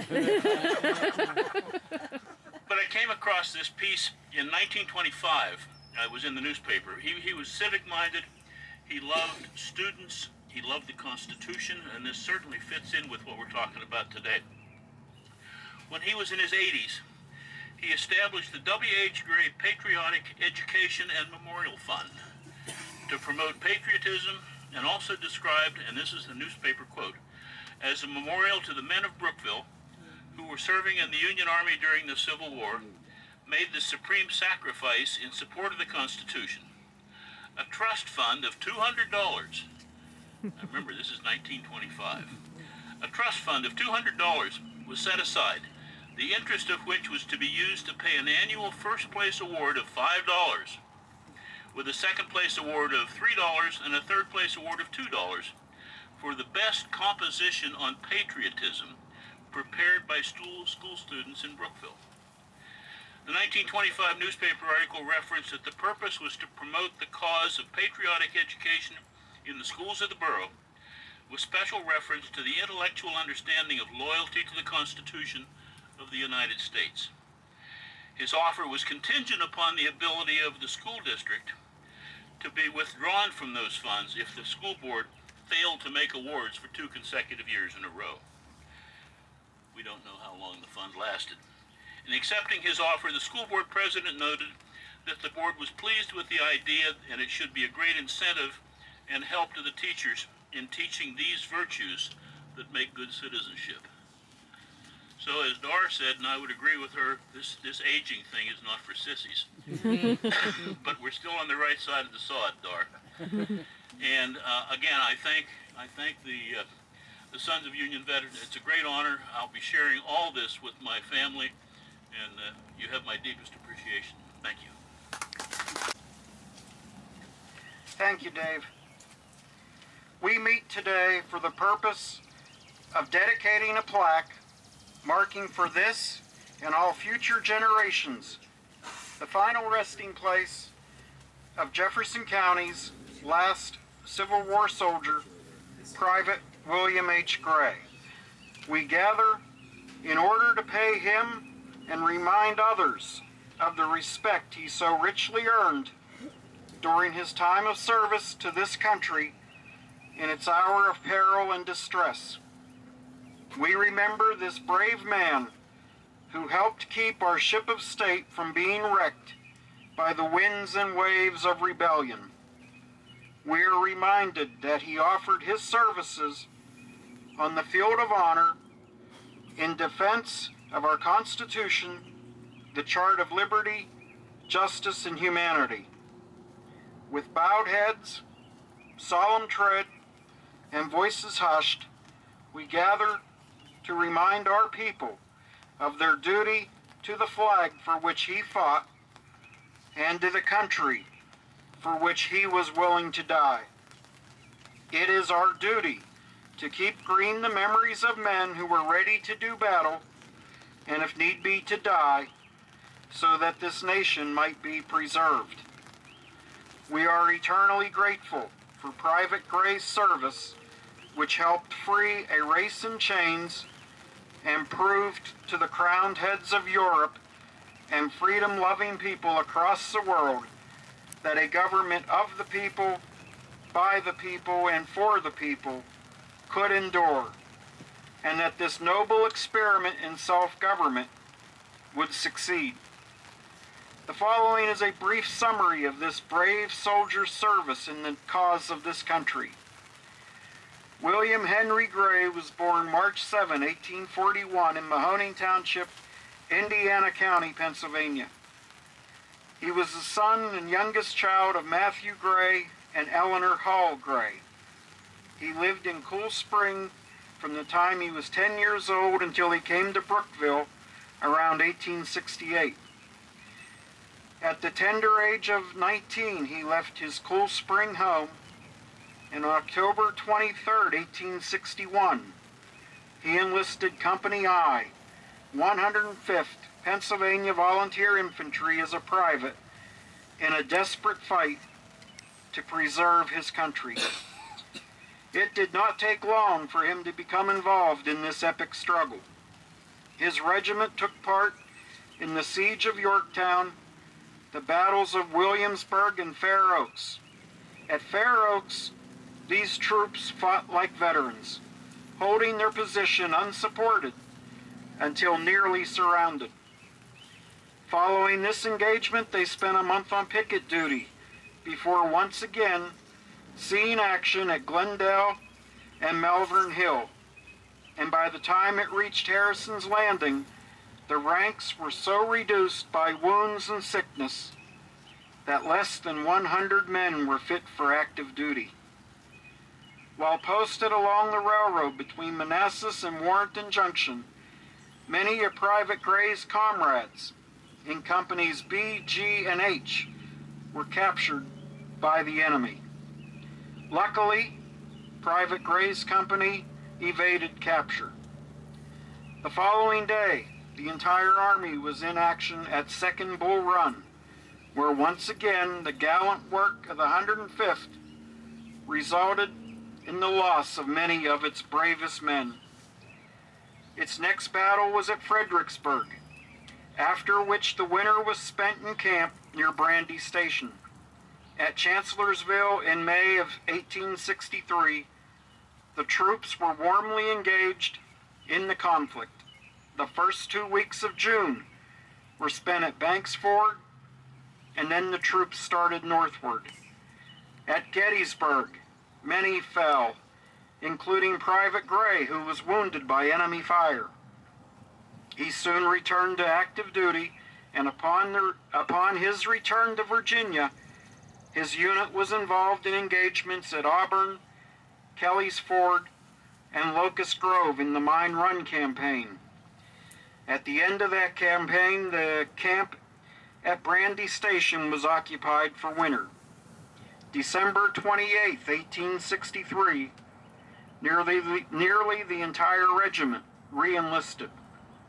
At the Wilderness in Spotsylvania in May of 1864, the regiment did its share of fighting, and Private Gray was wounded once more.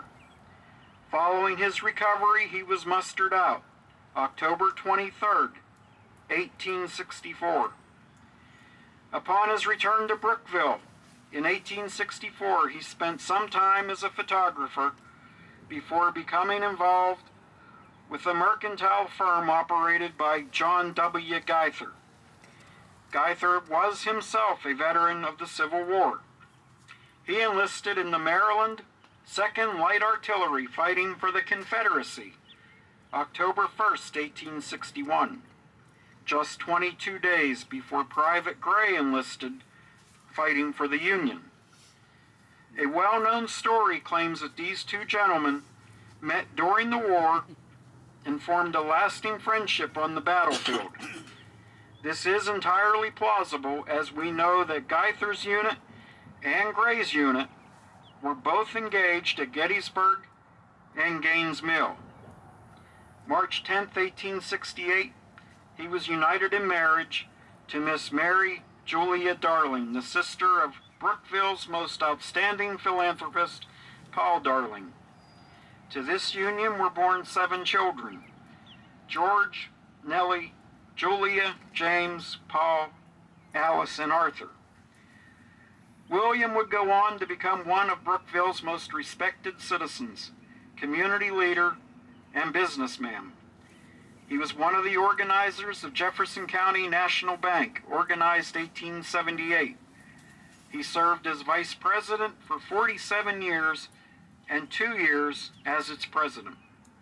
He also served as president Brookville Water Company, president of the Solar Electric Company, president of the Brookville Cemetery Association, and in 1890, he joined forces with the Women's Relief Corps and was a critical factor in the founding of the Pennsylvania Memorial Home. This was the first home in the nation to accept not only former Civil War soldiers, but also their wives, children, widows, and orphans.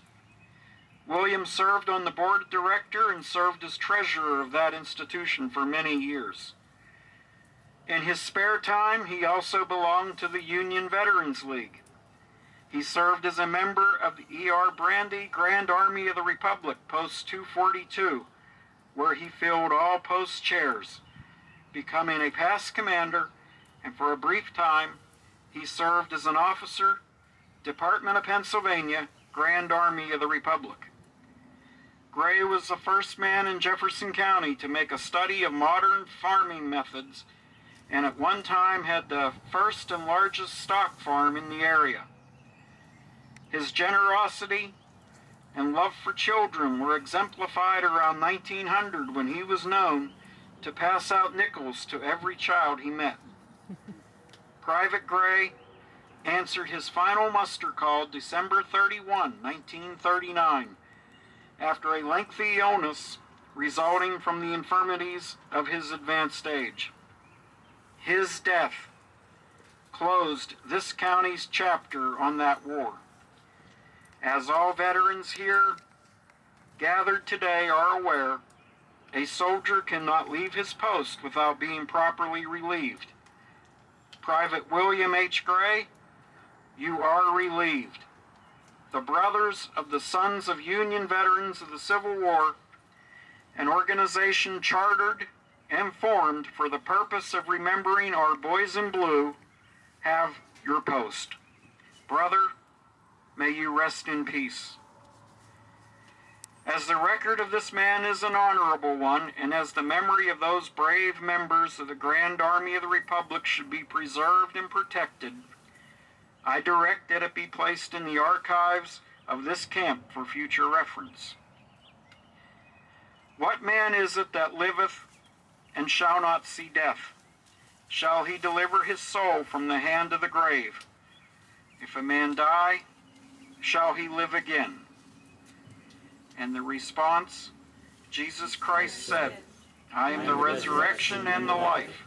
He that believeth in me, though he were dead, yet shall he live. And he that liveth and believeth in me shall never die. Let not your heart be troubled. Believe in God, believe in me. In my Father's house are many mansions. I go to prepare a place for you. Blessed are the dead who die in the Lord. Yea, saith the Spirit, that they may rest from their labors. They shall hunger no more, neither thirst any more. Neither shall the sun light on them, nor any heat. For the Lamb, which is in the midst of the throne, shall feed them, lead them unto living fountains of water. And God shall wipe away all the tears from their eyes. There shall be no more death, neither shall there be any more pain. All men should live with a trust in God and love for one another. All comrades of the grand army should live by having on the whole armor of God, so that they may be able to withstand in the evil days. The last enemy that shall be destroyed is death. We thank Almighty God, our Heavenly Father, keep us by his gracious presence amidst the conflict of our mortal life, and at last receive us into everlasting peace. Let us pray. Almighty God, may thy blessing be upon us as a people, that we may be thy people, true and righteous in all our ways, tender and patient in our charity, though resolute for the right, careful more for the downtrodden than ourselves, eager to forward the interest of every citizen throughout the land, so that our country may indeed be one country, from the rivers to the seas, from the mountains to the plains. We pray thee to make our memories steadfast, that we may never forget the generous sacrifices made for this country. May our dead be enshrined in our hearts. May their graves be the altars of our grateful and reverential patriotism. And now, O God, bless this memorial, emblematic as it is, for Private William Gray and his Jefferson County comrades of the Civil War. Bless it, O God, in honor of the mothers who bade their sons to do good deeds, in honor of the wives who wept for their husbands who shall never come back, in honor of the children whose heritage is their fallen father's heroic name, in honor of the men and women who ministered to the hurt and dying, but chiefly, O God, in memory and honor of men who counted not their lives dear when their country needed them, of those alike who sleep beside the dust of their kindred, or under the rivers or seas, or in nameless graves, where only thine angels stand sentinel till the reveille of the resurrection morning. Protect it and let it endure, and unto the latest generation may its influence be for education of the citizen, for the honor of civil life, the advancement of the nation, the blessing of humanity, and for the furtherance of thy holy kingdom. Hear us, O God. We ask it in the name of him who made proof of the dignity and who consecrated the power of sacrifice in his blessed life and death, ever in the name of Jesus Christ, the captain of our salvation. Amen. Amen. Please join me in reciting the Lord's Prayer. Our Father, who art in heaven, hallowed be thy name. Thy kingdom come, thy will be done, on earth as it is in heaven. Give us this day our daily bread, and forgive us our trespasses, as we forgive those who trespass against us. and lead us not into temptation, but deliver us from evil. For thine is the kingdom and power and glory forever and ever. Amen.